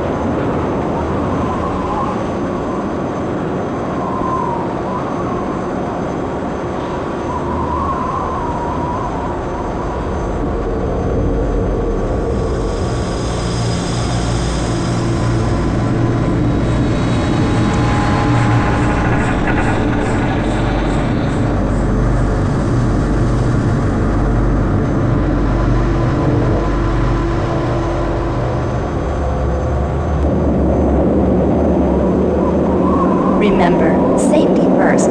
Please do not exit the vehicle without wearing proper environmental protection. In the event of an emergency stop, MARSEC will be dispatched immediately for your safety. Have a nice day. Now entering Site 2. Warning, airlock malfunction. Please contact engineering to facilitate repairs. Thank you, and have a nice day.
This is the audio log of engineer Sam Harding, dated April 5th, 2145.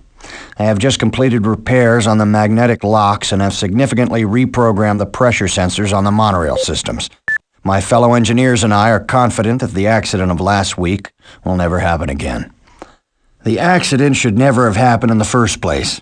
The internal sensors led the computers to believe that there was a vacuum inside the vehicle.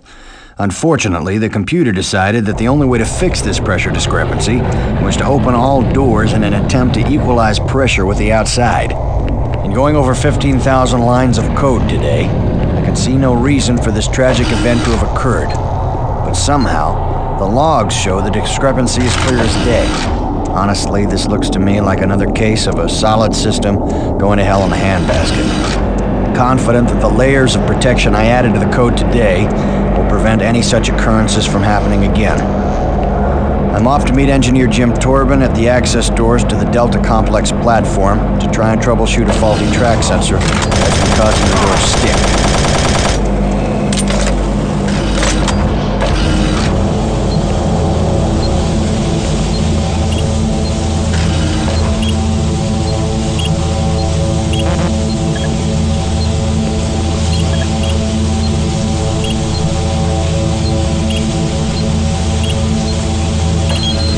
Airlock security override enabled.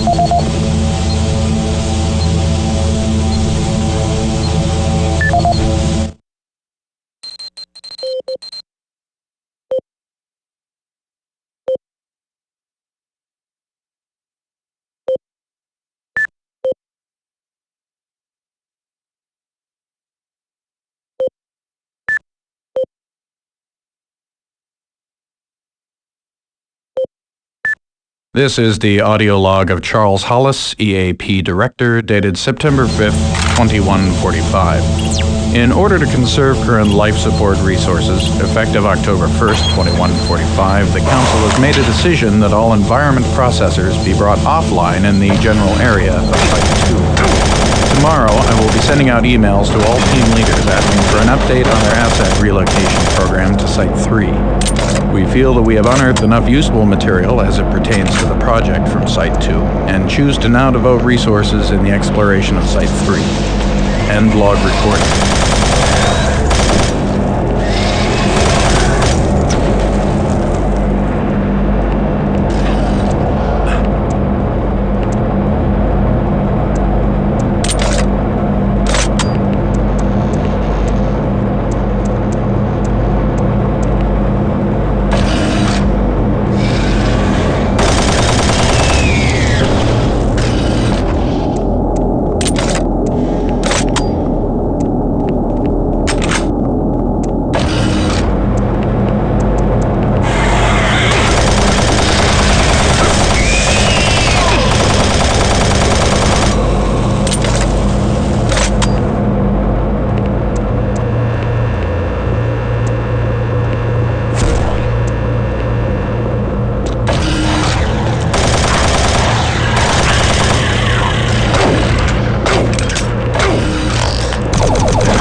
Engineering, please report to Delta Complex Access Ramp.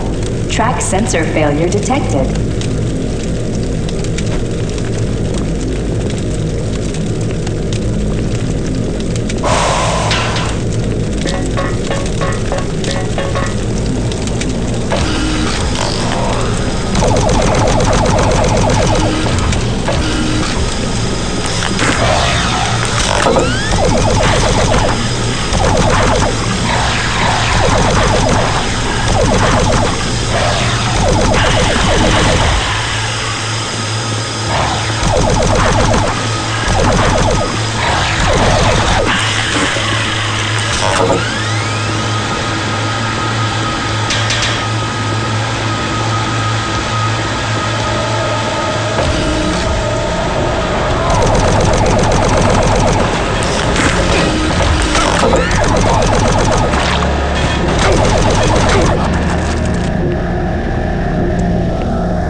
Destroy him.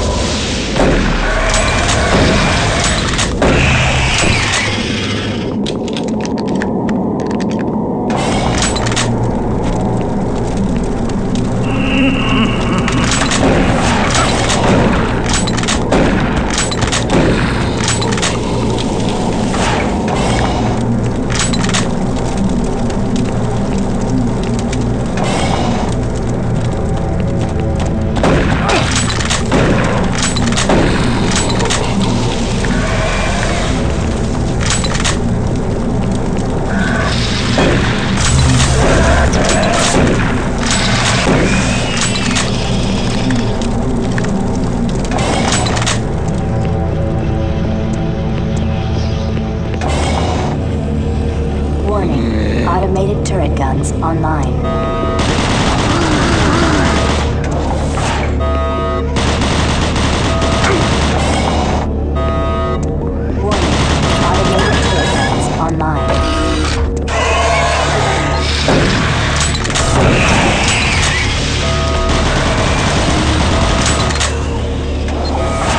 Warning, automated turret guns online.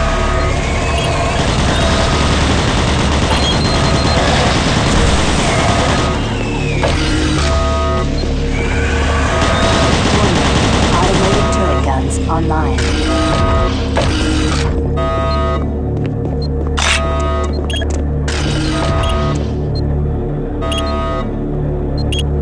Warning, automated turret guns online.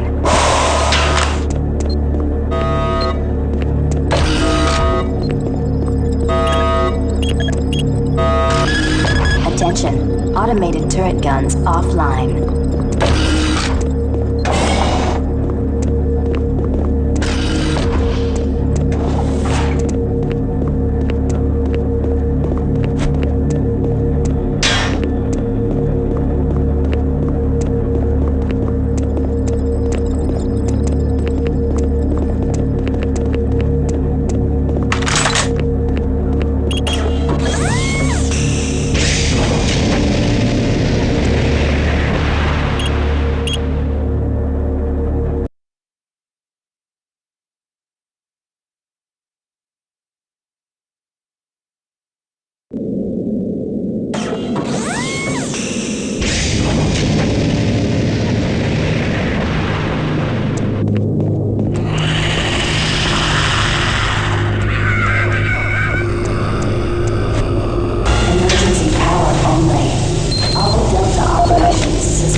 Emergency power only. All Delta operations suspended.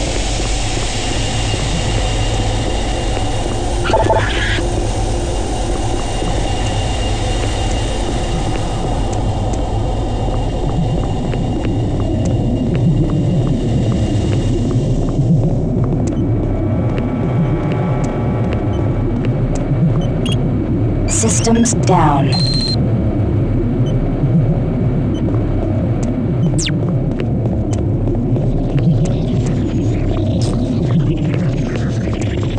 Emergency power only. All Delta operations suspended.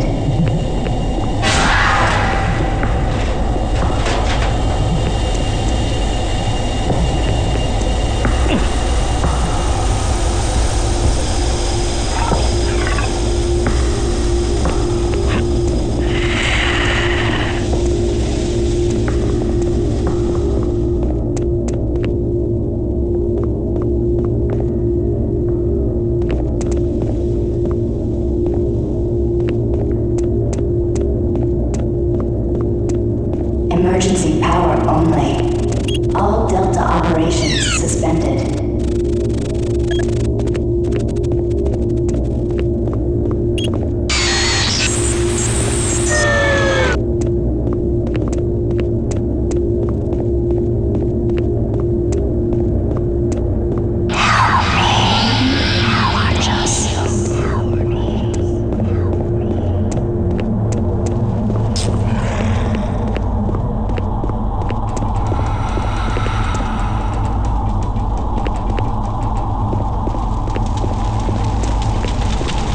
Emergency power only.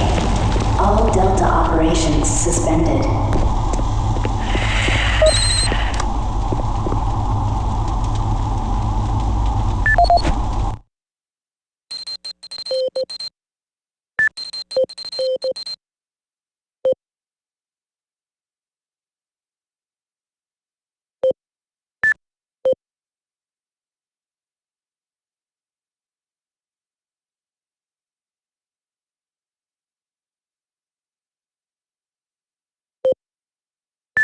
This is the audio log of Robert Price, Delta Operational Director in charge of personnel, recruitment, evaluation, and placement. Assignment of engineers to the lower Delta labs has become almost impossible. In 6 months, we've gone from a volunteer surplus to a critical deficiency of qualified personnel willing to accept assignment. Increases in both pay and benefits have done little to help this situation. Through exit interviews as well as the weekly Delta medical brief, it's become apparent to everyone that the rate of sudden and unexplained mental illness is way beyond acceptable levels, even for Mars. They're derogatorily being called sub-delts up here, and I have a feeling this attitude will spread to other parts of the UAC. End of log.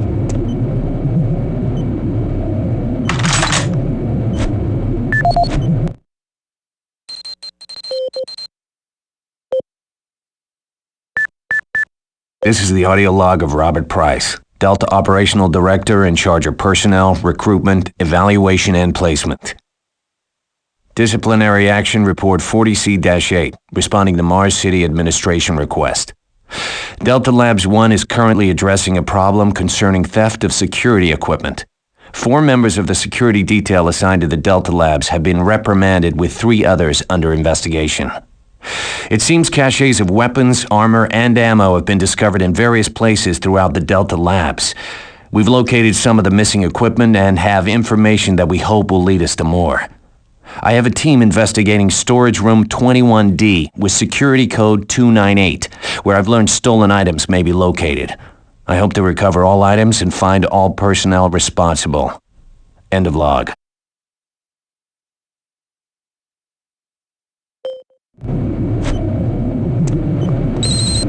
Warning. Reactor core offline.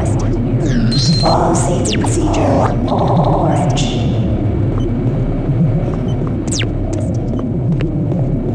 Video link up requested.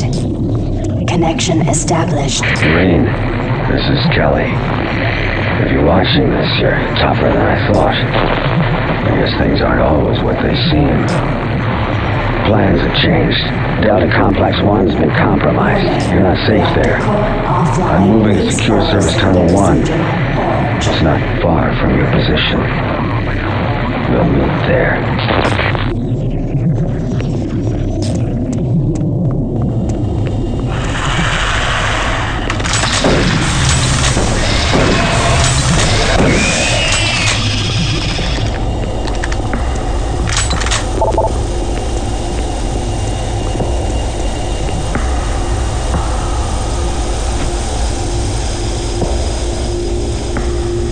Warning. Reactor core offline. Please follow safety procedure. Orange.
Reactor core offline. Follow safety procedure. Orange.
Please follow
safety procedure orange.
Warning, reactor core offline. Please follow safety procedure orange.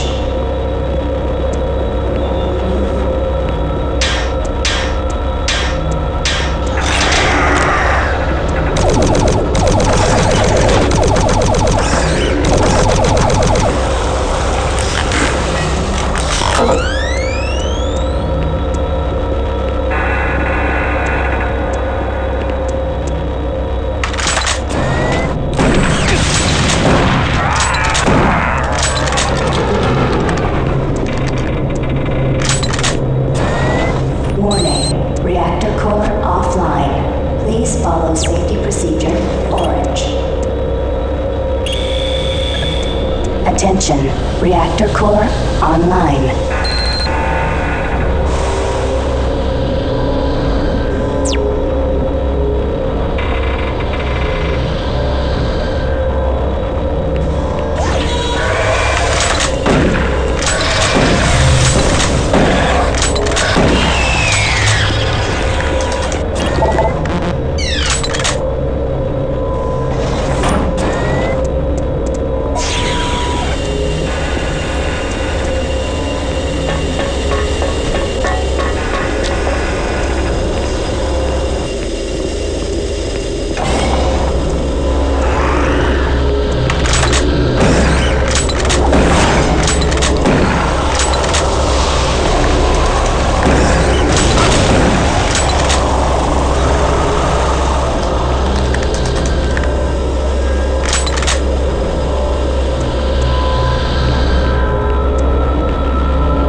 You're not one of them. I thought everyone else was gone. I was part of this. I helped them. The madness of opening to another dimension. Look, we don't have much time. We let it through. The evil, the protective stabilizer on the portal just failed after Betruger took the device. It was an artifact we had found in the ruins. He took it into the portal, and hell followed him out. You have to help me first. I'm going to try to get the teleporter systems running again. The areas are destroyed around us, so it's the only way through this part of the complex. You need to find me a working plasma inducer. It's all I need to get the teleporter working. You can look for it in operations. I have a security clearance. I'll unlock some doors for you. There. We don't have a lot of time. Please hurry.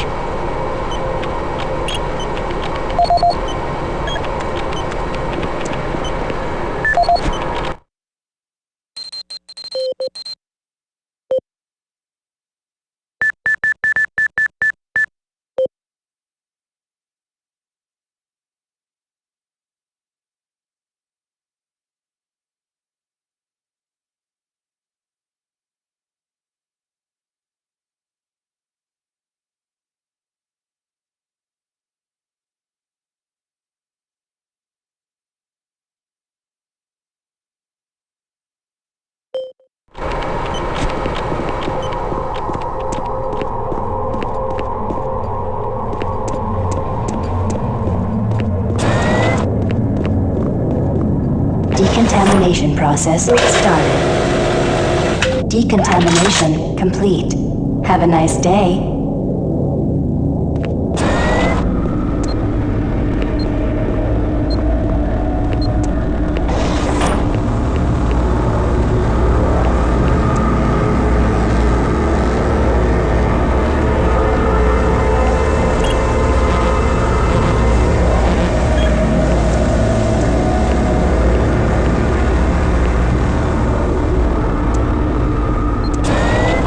Decontamination process started.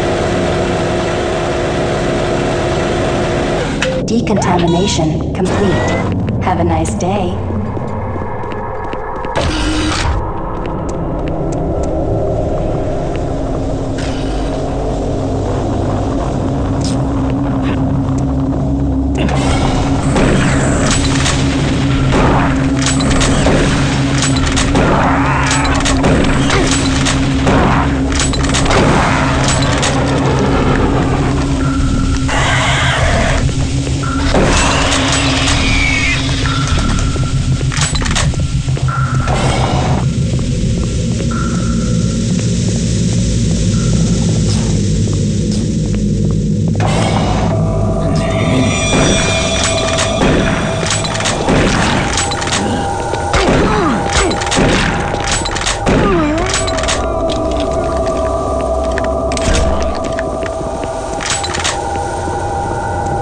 Warning.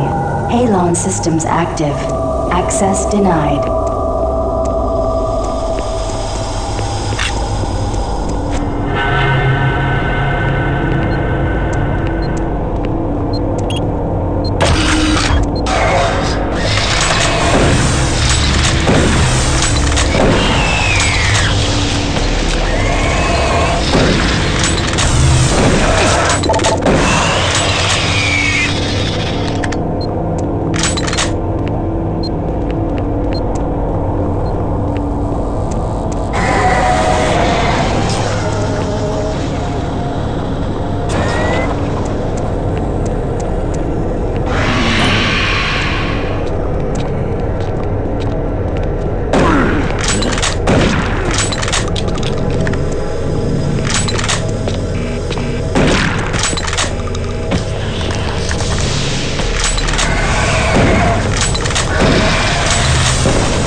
Security log number 3072 for Delta Security Chief Michael Abrams, November 15th, 2145. I've just come from the Armament Division where I was issued one of the new BFG 9000 series weapons. Well, they weren't kidding about how much lighter it is over previous prototype models. Won't be so bad carrying this one around. Anyhow, for a couple of weeks now, many of the security teams have not been following proper reporting procedures. Not sure if it's the format of the new SIR, so I'll make sure each team is scheduled by Training Division to get spun up on the new reports. There have been some security issues in the Alpha Labs. I sent a team over to investigate, and now I can't reach them on any comm channel. I guess I'll have to go over there myself. Well, I'm headed over there now. I'll finish the security report in full when I get back. Oh yeah, one more thing. I'm gonna leave this BFG locked in my office for now. Please have IT security change my door code to 901. Sure as hell don't need anyone messing around with it. Chief Abrams, end of log.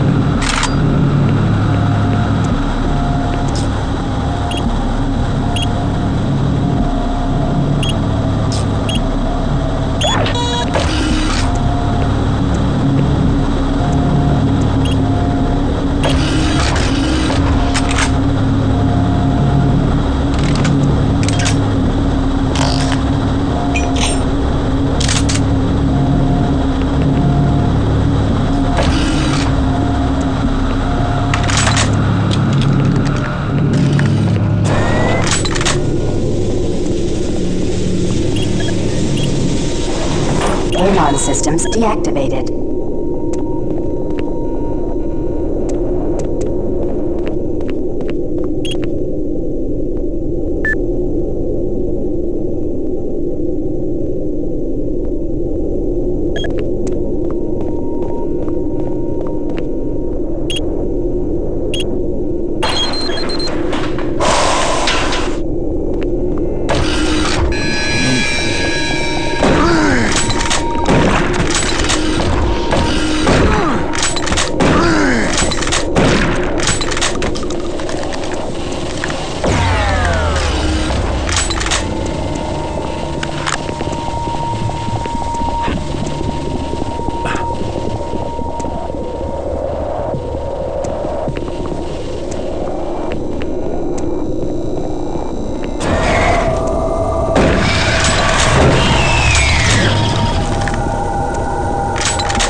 Excellent.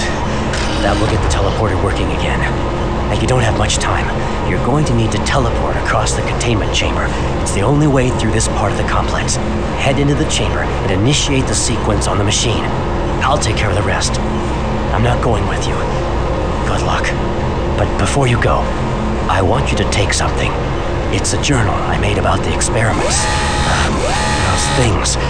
It's all there. It'll explain everything. Get it to someone so this never happens again.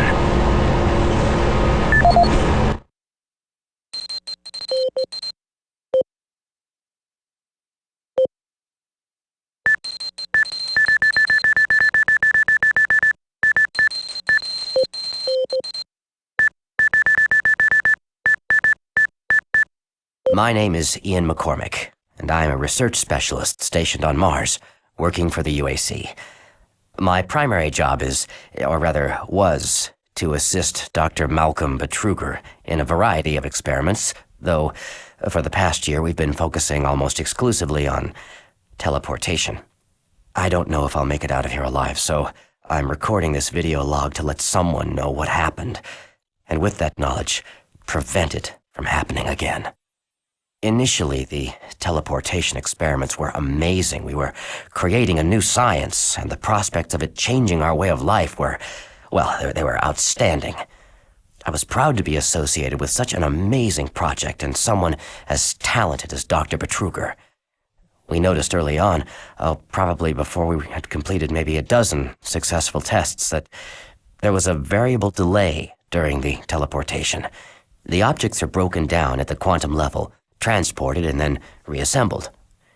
Each stage of the process should have been instantaneous, but it wasn't, and we didn't know why. We sent a video drone through and were shocked at the images it sent back. Just a few frames of video right before the drone came back through showed what appeared to be several sets of eyes looking directly at the probe. We had just found a living, breathing creature that was not human. Well, Betruger immediately sent out a request for volunteers. He specifically wanted UAC security force members because he wanted to capture one of these creatures. I've made a lot of mistakes, but I am most ashamed of my involvement during the next phase. To get medical clearance to send human subjects through the device, I doctored up several of our reports to indicate that we had performed living tissue experiments. I did not regret it at the time, but a few days later, when our third test subject came back, he was chewing off his own fingers. It seemed he was clinically insane. We started sending teams in, about once every 2 days. The teams were reporting nightmarish experiences and sightings of things that ultimately made us conclude that the other dimension was not just another dimension. It was hell. And the creatures we were bringing back, demons. And then Betruger, he went through the portal himself. I don't know what he was thinking. It was an unscheduled trip, and he just went, and we couldn't stop him. And when he came back, he had changed. He sounded and looked the same, but he just... I don't know, he was just different. And then he did the unthinkable. He took the Soul Cube, the device that was discovered in the ruins, into the portal. The portal stabilizers just started to fail, and then living hell erupted into the base. Oh, we were stupid for not destroying the portals as soon as we realized what was on the other side. Oh God, forgive me. I blame myself for my part in this. Please, someone, never let this happen again. I'm sorry, Ian McCormick.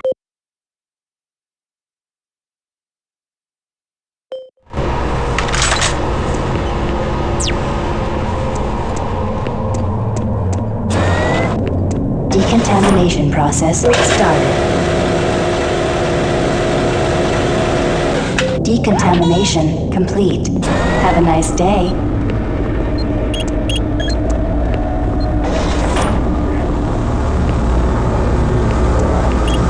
Systems activated. Teleportation will commence in T-3, 2, 1.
Welcome to the Delta Complex Stasis Chambers. This facility was constructed to house and study the extra-dimensional beings, which were recovered during some of the first teleporter tests originating from Delta Level 3. While little is known about their native environment, the specimens appear to be carbon-based lifeforms with extremely high heat tolerances. The epidermal tissue is extremely resilient to abrasion or incision, which has complicated internal studies. Observational studies have shown incredible strength and agility, as well as the ability for some specimens to manifest and control cohesive plasma masses. The method by which these plasma masses are created is yet unknown. It is believed that the specimens possess a rudimentary intelligence and social structure, as was demonstrated during the first tragic expeditions through the portal. While the cost in human life has been great in acquiring these specimens, we hope to one day complete genomic mapping and begin to answer the many questions we have about these entities.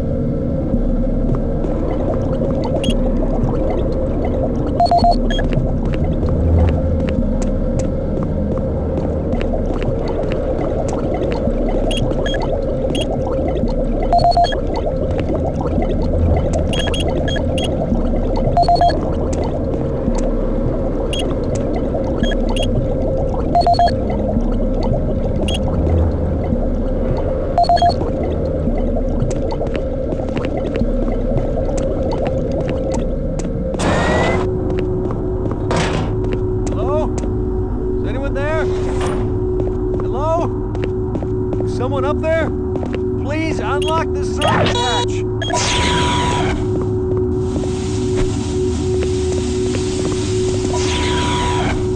What? No! No, God, no! Oh, God! Ah!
What you see before you is a relic codenamed U1, or simply Soul Cube. It was discovered in 2104, located in a geographic region where UAC researchers have unearthed evidence of a long-lost civilization. We know nothing of this civilization other than they existed, and that they were all wiped out in some type of cataclysmic event, according to what we've been able to decode from stone tablets found throughout the ruins. What clues we have been able to piece together reveal a culturally advanced society whose technology can only be described as mystic, as evidenced by U1's strange characteristics.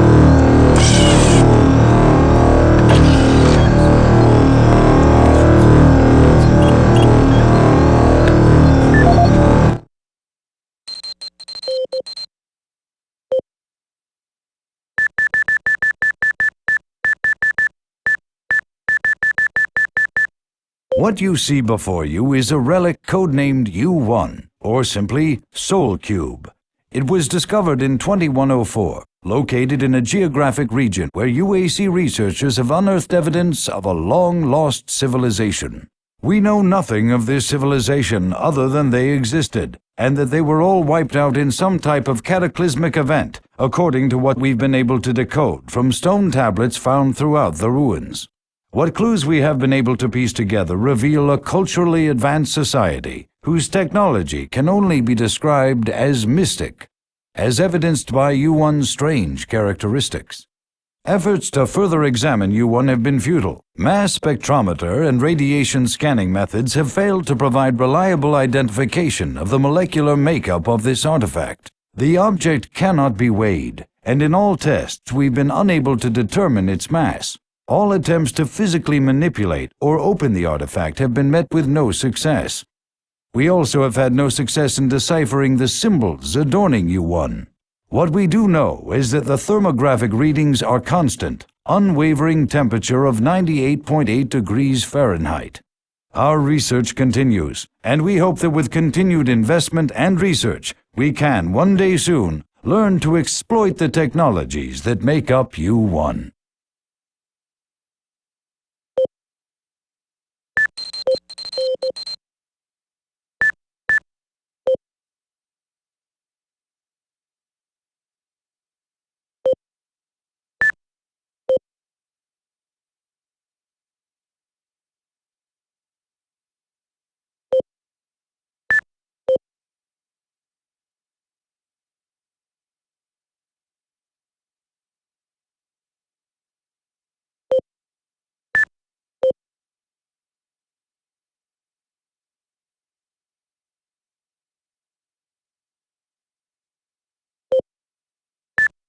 This is the audio log of Research Director Larry Bullman, October 19th, 2145. I've been examining the glyphs on the cube-shaped artifact, which some are calling the Soul Cube, and arrived at previous research data it is my conclusion that the device is some sort of weapon. Power fluctuations will stop long enough for me to get the logistic CPU online, and I am sure I'll take this opportunity to lodge yet another complaint about the continual power problems. Living in this godforsaken base is bad enough without having to watch the lights flicker constantly. It's just... Well, never mind. Back to the task at hand. What I've deciphered so far is a bit, I must say, disturbing. It seems that when one has possession of the artifact, one extinguishes or possibly kills another being. He distracts power from that event somehow. Now, once a certain threshold has been reached, the artifact has the ability to kill anything you attack with it. How you attack with it, I'm frankly not certain, indicating that the artifact is autonomous in some way. To date, I have only deciphered about, 2/3, give or take, of the markings, but my initial glance at the rest of them indicates it harbors some far greater power. As you know, at this time we have not seen any reaction from the cube, and it has withstood any scanning, abrasion, or other test beyond picking it up and examining it. I suspect that just like the civilization that constructed it, its capabilities are diminished to the point of being useful only as a paperweight. End of log.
Access granted.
This is the personal audio log of Dr. Frank Serrano, dated September 19th, 2145. I've been brainstorming on Betruger's thoughts about achieving sustained, uninterrupted transfers for the teleportation units. Currently, our systems can only build enough of a charge to have the portals open for approximately 15 seconds. It's enough time to get in, but not enough time to send it to Engineering in the Inpro facility informed me that we can theoretically boost the active portal time to 45 seconds quite easily. But this will require rerouting power from central processing. Well, we just can't afford the downtime. The power requirements for the system are astronomical. We're sucking power from 3 veins in Inpro just to power Chamber 1. I have no idea how we can sustain transfers for longer than 60 seconds without giving serious thought to reorganizing the teleport power grid. I'll sleep on this. This is Dr. Frank Serrano signing off. Decontamination chamber sequence initiated.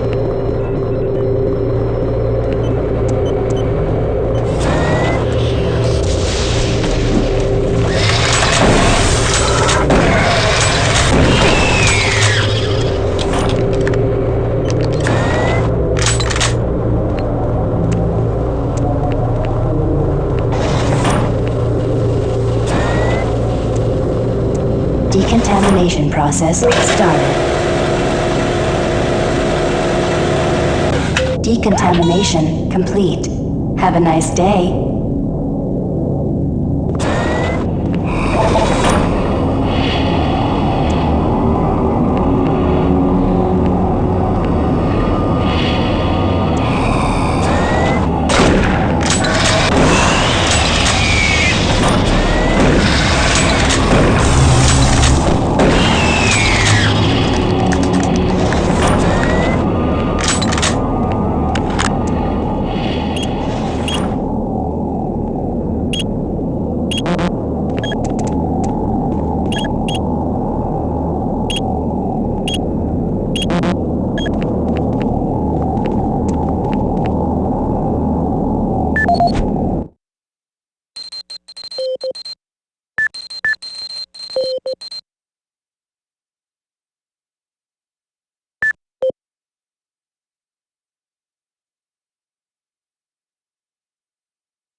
Patience with you is wearing thin.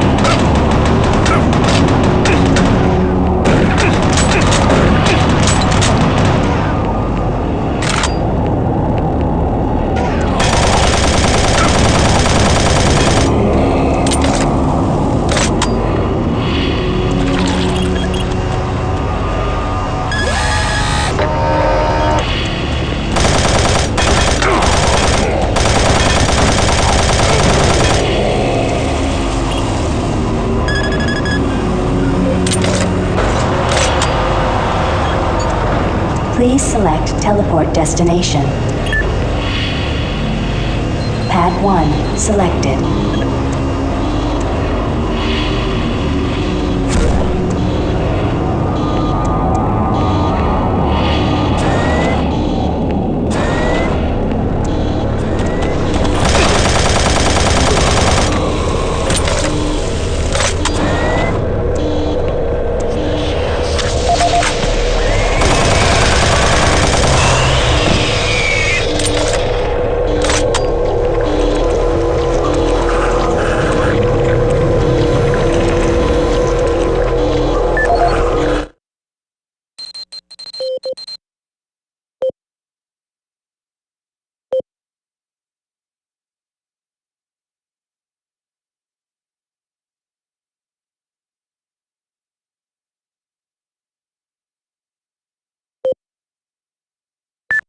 This is the audio log of Administrative Assistant Han Lee, dated October 16, 2145. Why is it that I keep getting the crummy jobs?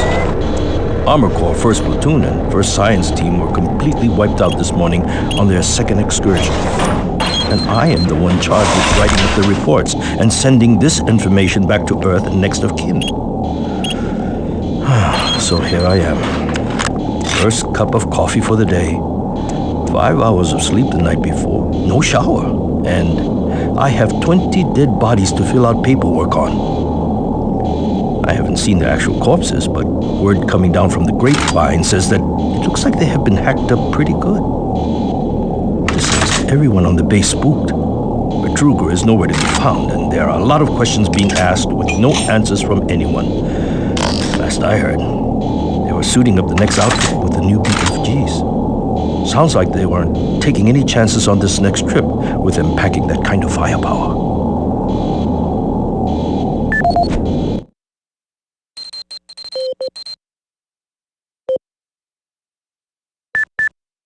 This is the audio log of Administrative Assistant Han Lee, dated October 20th, 2145. Well, just when I thought this job couldn't get much worse, it did. Delta scientists sent another group of researchers through the portal 2 days ago, and they failed to return at their scheduled time. Radio transmissions to the research party have gone unanswered. Even our LZ tracking systems can't find them. We fear that they are dead. Losing lives is one thing, but losing our proprietary technologies is another. The team was equipped with the newest BFG weaponry. We fear those guns may have fallen into the hands of those that killed them. We don't know who or what is behind that portal, But until we find out where our guns are, I'm suggesting we suspend operations for the portal. Thank you. End of log.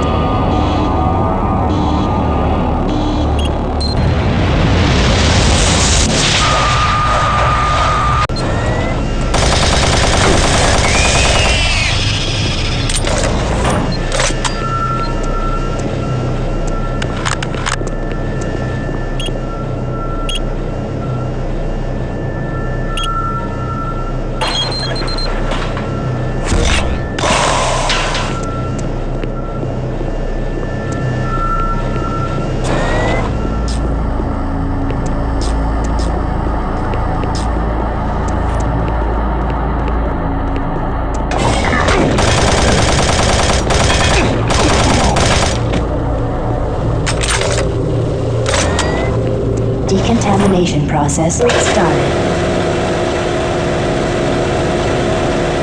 Decontamination complete. Have a nice day.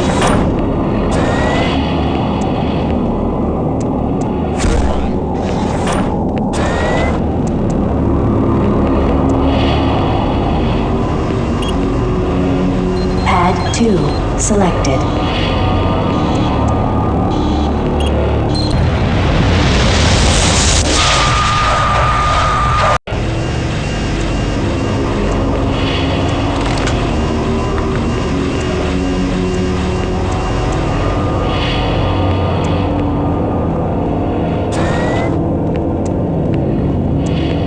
Decontamination process started.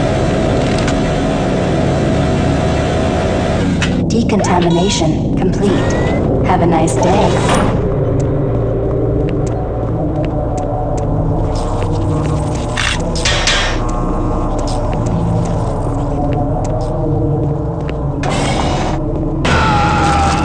Look around you, Marine. Everyone is dead, and soon you will join them.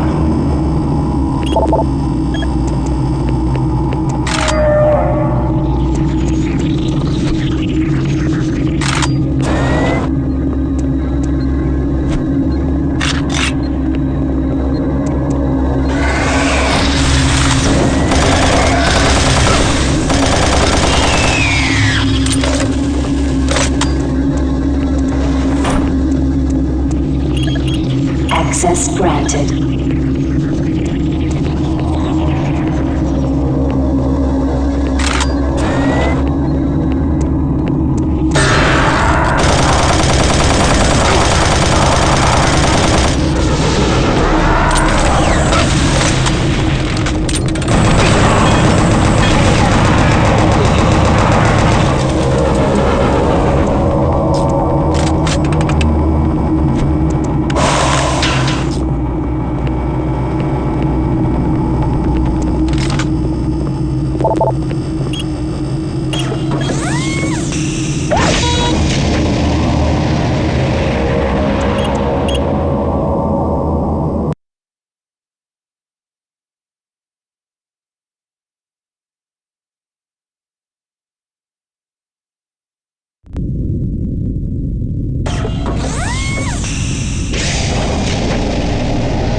Destroy the bridge.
Decontamination chamber sequence initiated.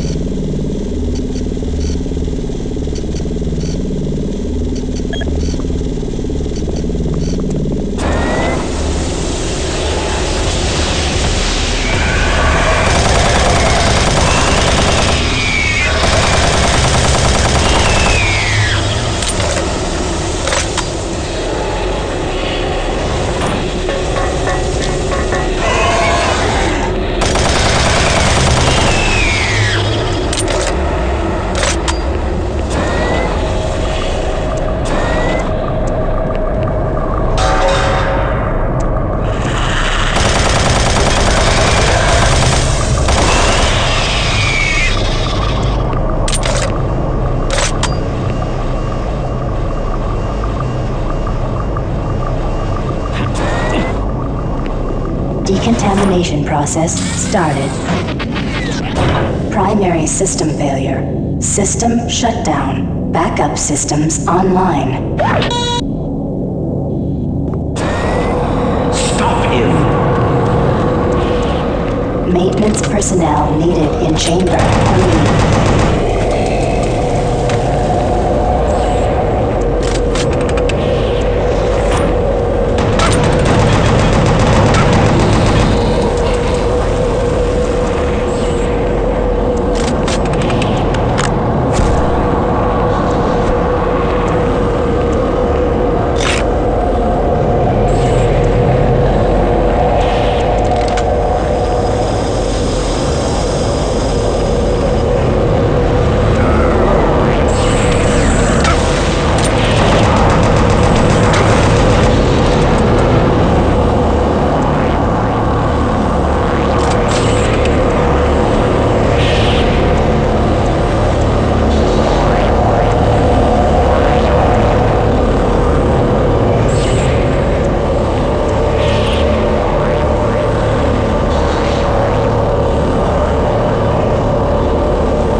selected.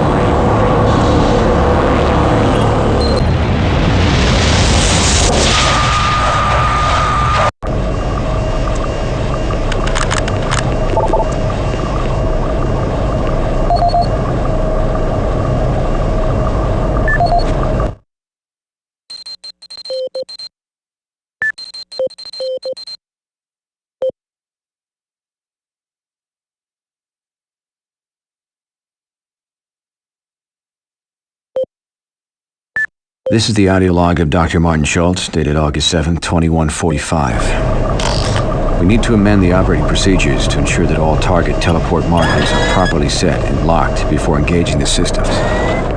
We had a tragic accident today in Chamber 1 that led to the death of Susan, one of our female chimps. She stepped onto the platform during the calibration phase. An electrical short gauged the system and literally split her in two. Her torso appeared at the destination marker, while her lower extremities remained in place on the source pad. I'm not sure how we've gone this long without this problem appearing sooner, but it seems like we've been having nothing but difficulties getting these systems to work. I don't know where Betruger finds the energy. He's been busy slaving away in the labs for 16 hours a day trying to debug these latest problems. What's he trying to do? Make the rest of his working sets look bad? Regardless, we have our work cut out for us over the next couple of days, going over all the systems logs to see exactly this round of tests. Dr. Martin Schultz signing off, hoping to report better news next time. Pad 1 selected.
You will never find the thing you seek.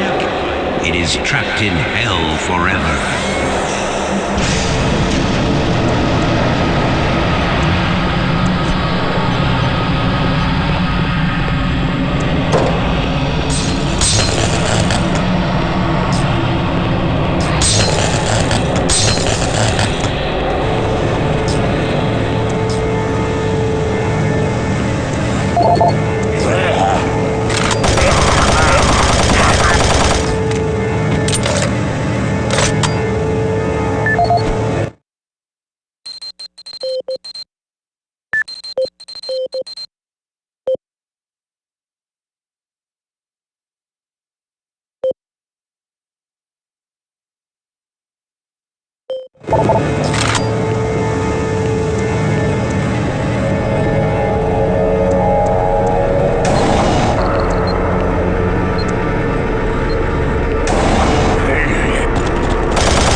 This is the audio log of research specialist Simon Garlick, dated August 8th, 2145.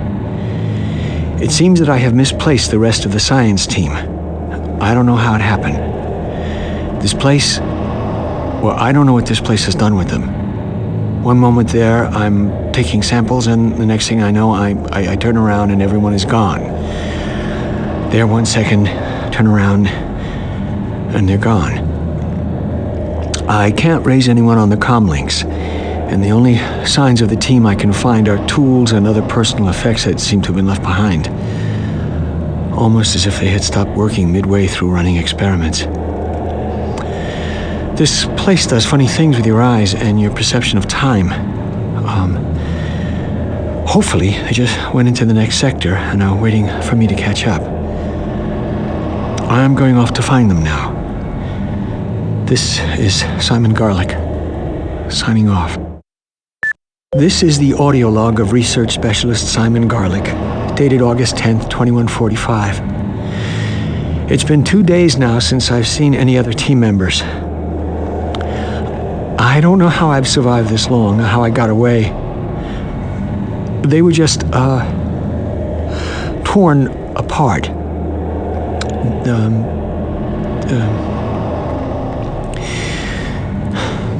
They could only be described as demons. I have never seen such a big thing move so quickly. Oh dear God, what has happened to us? The teeth. Oh, that's the last thing I remember seeing. Teeth. The sounds. Words cannot describe. I'm sure it's just a matter of time before they find me again. I'm convinced they are toying with me, allowing me to stay 2 steps ahead of them. I can see them in the shadows sometime. Why do they taunt me? I'm not sure how much longer I can... I'm shooting at shadows here. And every moment I feel them creeping closer toward me. Oh God. Oh God, we should never have...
step you take, your soul moves closer to me.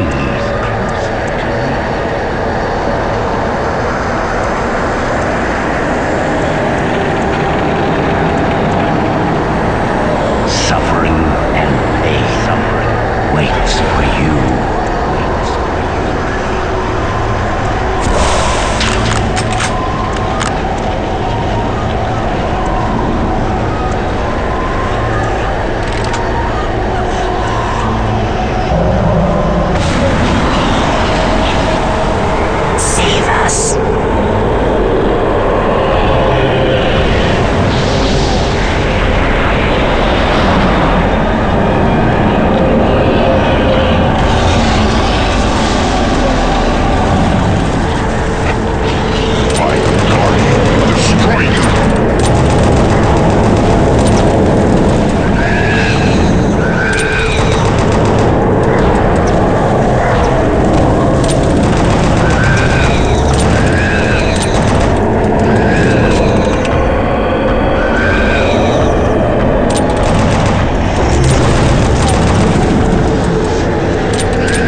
Hell no longer needs that portal to enter this world. The invasion we saw was only the first wave.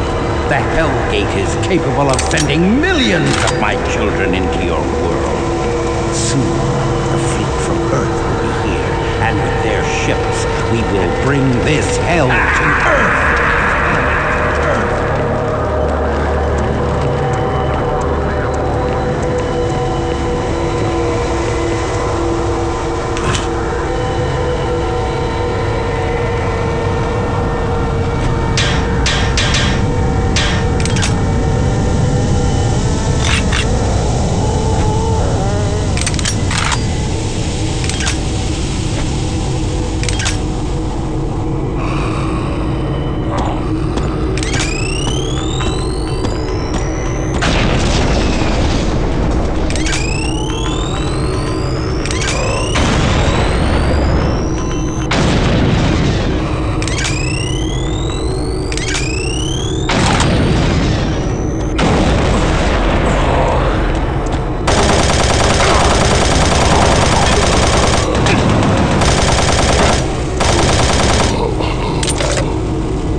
got to him. I don't know how long he's been working against us. He's no longer human. Campbell went after him. He's got to be stopped. Hell is breaking through in the caverns. If that portal isn't closed before those ships arrive, Earth won't be destroyed. Earth. That's what they've always wanted. They were there once. Lost it in the dawn of time. Now it's so close. They can taste it. It's up to you now. Take my PDA, it's got what you need. Good luck.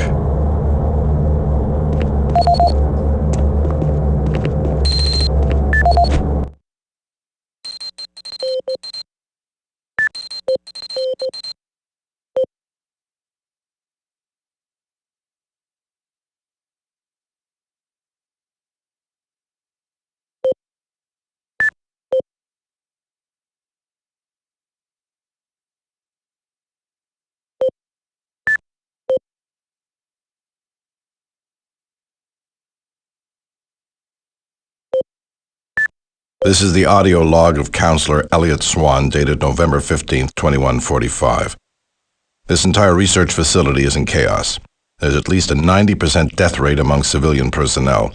Whatever Betruger unleashed is literally consuming the base. People have been turned into some sort of undead creatures that are relentless. Campbell and I are making our way towards the communications facility. We must stop all communications. If a distress call leaves the base, then everyone here and on Earth is doomed. This is the audio log of Counselor Elliot Swann, dated November 16, 2145. Campbell and I were unable to reach the main portal in the Delta complex, but that portal may be inconsequential to a more disturbing discovery.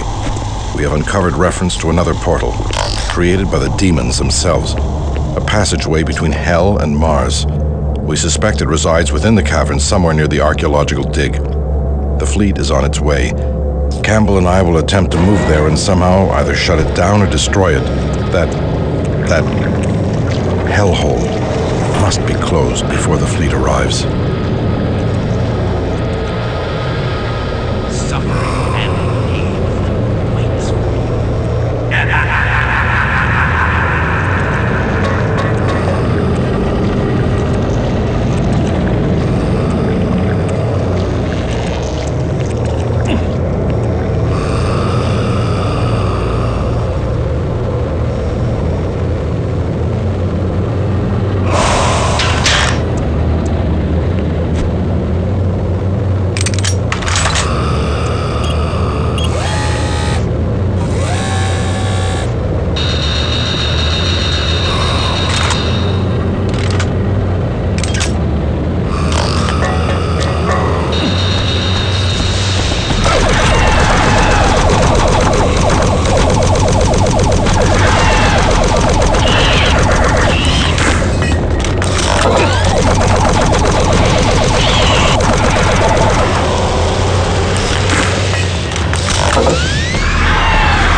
This is the audio log for Tony Bates, Mars Security IT Division, September 25th, 2145. I spent the last 4 hours going through the code for the door systems here in Central Processing, and this is proving to be a real bitch of a glitch to work out. I've traced through every system I can think of, and access to Lab A continues to be problematic for the time being. All the regular access codes seem to be working fine, but the database will not allow access rights to be granted to new visitors. In the meantime, I'm adding a backdoor code into the systems for IT staff and the eggheads, so if they need access to Lab A while the systems are on the fritz, they can use the code 627 to bypass door security. End of log. This is the audio log for Tony Bates, Mars Security IT Division, October 15th, 2145. I resumed my investigation into case A-10982, the systems intrusion that took place in the CPU complex yesterday. All network traces seem to originate from an old system located in Site 2, Office S2-038. What is truly troubling is that engineering informs me electrical systems have been offline in that section for years, and were only reactivated this morning in order to prepare more storage space. I'm completely stumped on this one. How does a hack originate from a section of the base that has been out of commission for so long? I will make another report once I've personally investigated the suspect office on Site 2. End of log.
This is the audio log of Charlie Haskell, Delta Labs technician, dated September 23rd, 2145. We're making good progress in increasing the max range of Chamber 3 in the Delta complex.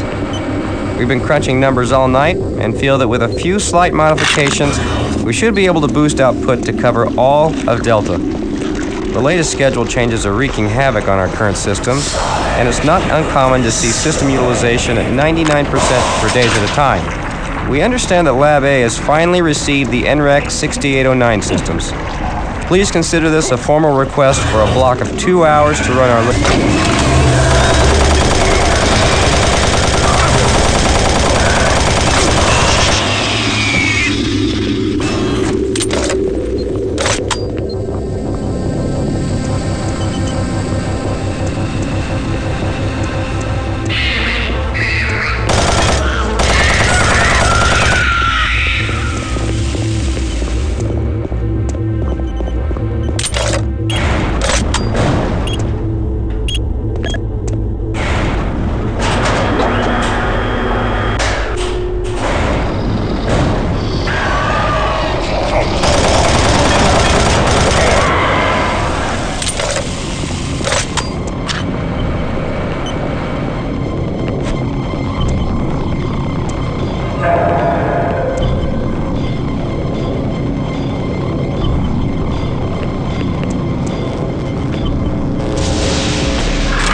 find him. My gun. He's got my gun.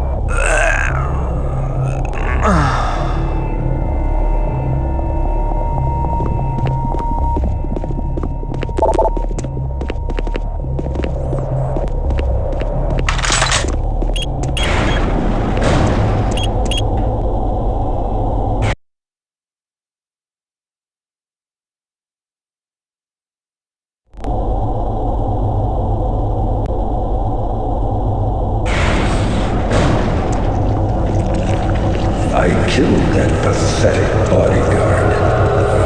And now I will kill you.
waiting to kill you.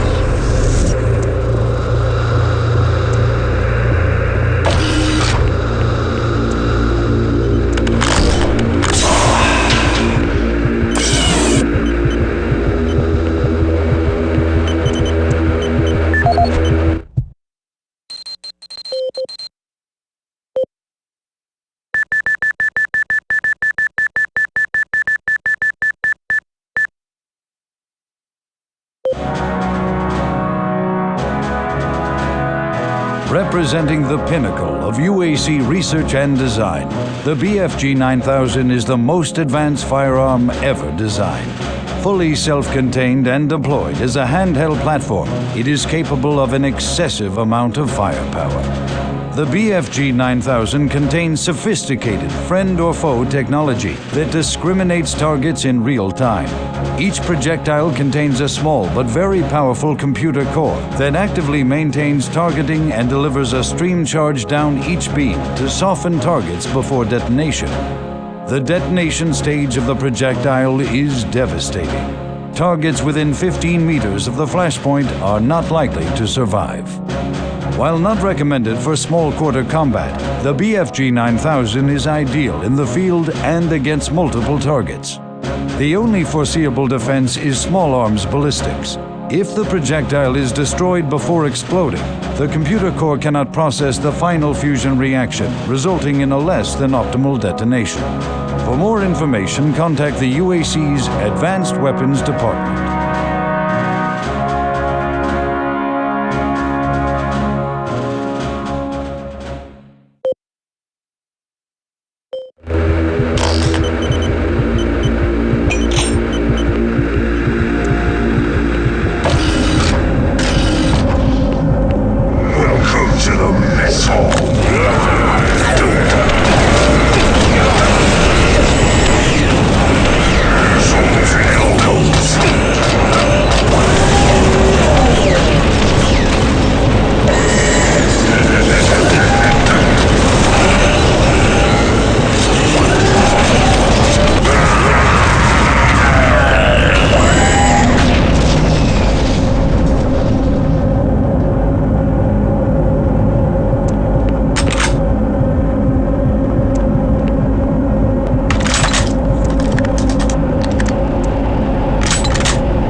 proud to showcase the latest findings on...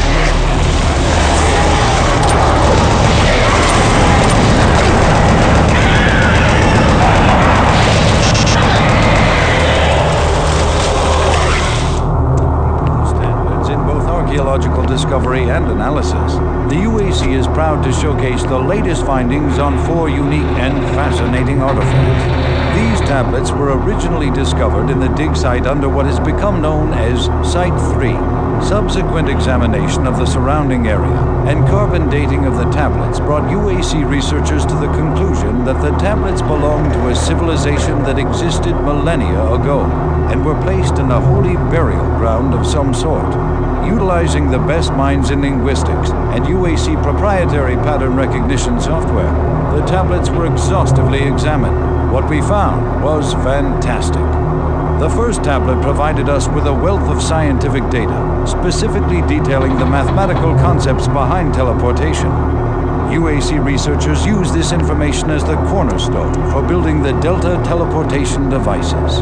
The second and third tablets illustrate an epic story, a story of war, and how, faced with impossible odds, the ultimate sacrifice of an entire race to achieve victory. The fourth tablet details how the essence of each individual was captured and placed in the artifact we now refer to as the Soul Cube. This device was wielded by their mightiest warrior, and with it he banished the invading horde forever.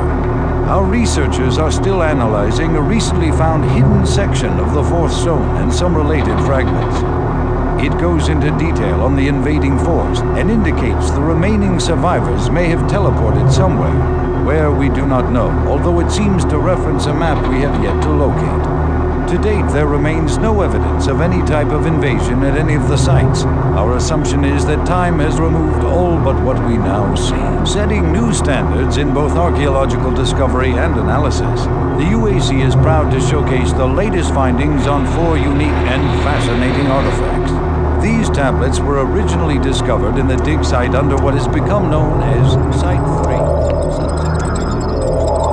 Are you sure you killed them? You have the Soul Cube, just like in the carvings I've been researching. If I'm correct, that cube is our only chance to stop this. No time to explain now. You need to get to the caverns quickly. Take my PDA. It's right there on the desk. It's got security codes for the area, and my research logs on it. It'll help. I can't go with you. I need to finish my work here. Good luck.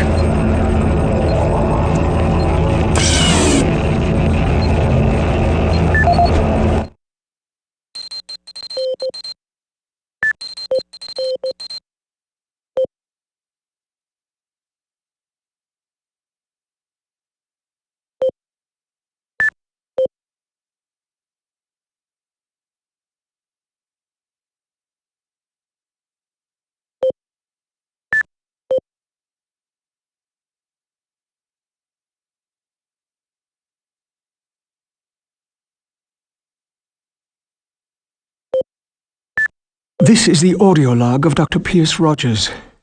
I don't know if I'll make it off the base alive. I don't have much time, so I'll sum up what I have quickly and upload the rest of my finding into the databank. I hope someone finds them. It was all on the stone tablets, all the answers. I can't believe we never saw it. It was as plain as day. If we had only slowed down the development of the teleporters and tried to really learn what the tablets were trying to tell us, trying to warn us. The ancient people battled the same demons that are attacking us now. The demons came through the teleporters that they built, just like now. They created the Soul Cube and used it to stop the demons, to drive them back to hell. I don't know how, but that must be the answer. That is why that artifact was left behind, left for someone to find if something like that ever happens again. I can't reach Delta from here. I won't make it.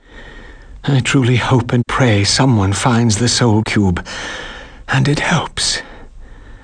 Lord, help us. End of log.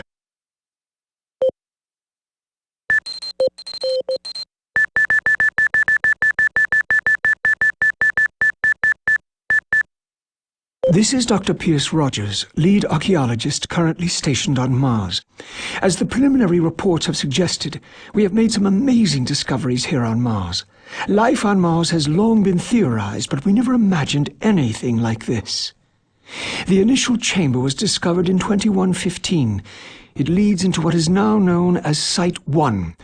Site 1 is the largest of the sites, and we are still actively working there.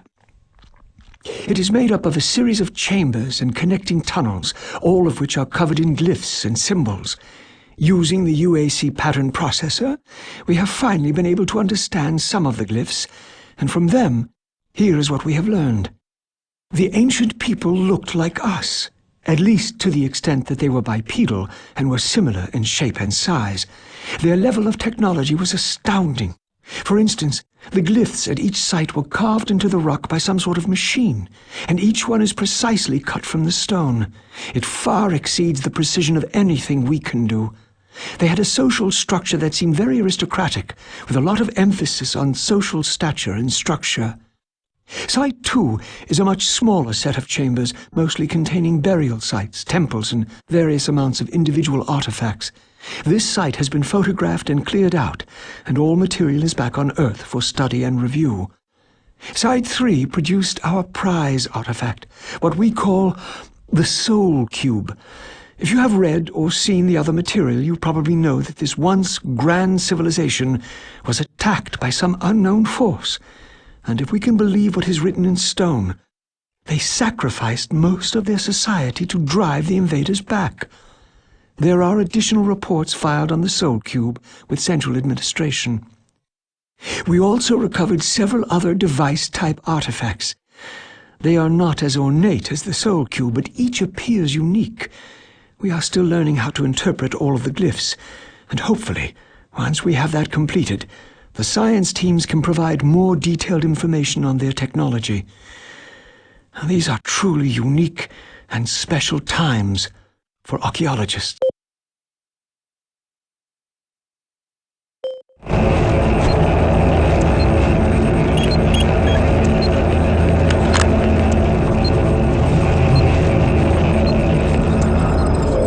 latest findings on 4 unique and fascinating artifacts. These samples were originally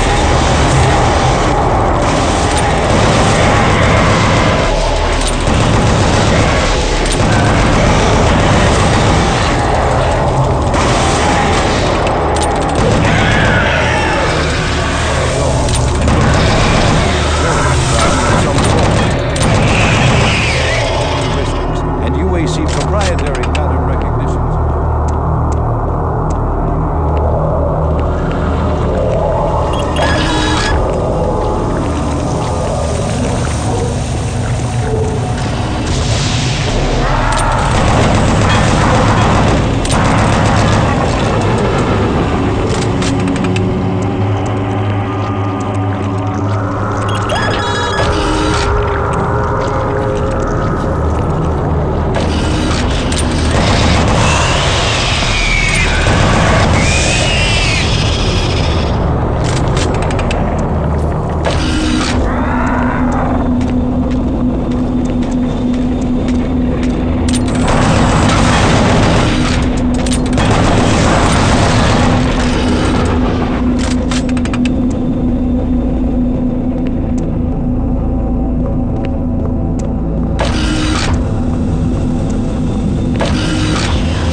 Cavern's entrance unlocked.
discovery and analysis, the UAC is proud to showcase the latest findings on 4 unique and fascinating artifacts. These tablets were originally discovered in the dig site under what has become known as Site 3.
Echo 1, give me a visual status. Echo 1, this is Recon Zulu. We've got massive damage all over the base. This place looks like hell. I've got life signs on the bioscanner. Eyes sharp. Echo 1, we've got a survivor, a Marine. Corporal, you hear me? You alright? Can you hear me? Echo 1, this is Recon Zulu. Prepare for medevac. Copy that. Have you located Counselor Swann? Yes, sir. He's dead. Roger, Recon 1. What about Dr. Betruger? He's nowhere to be found, sir.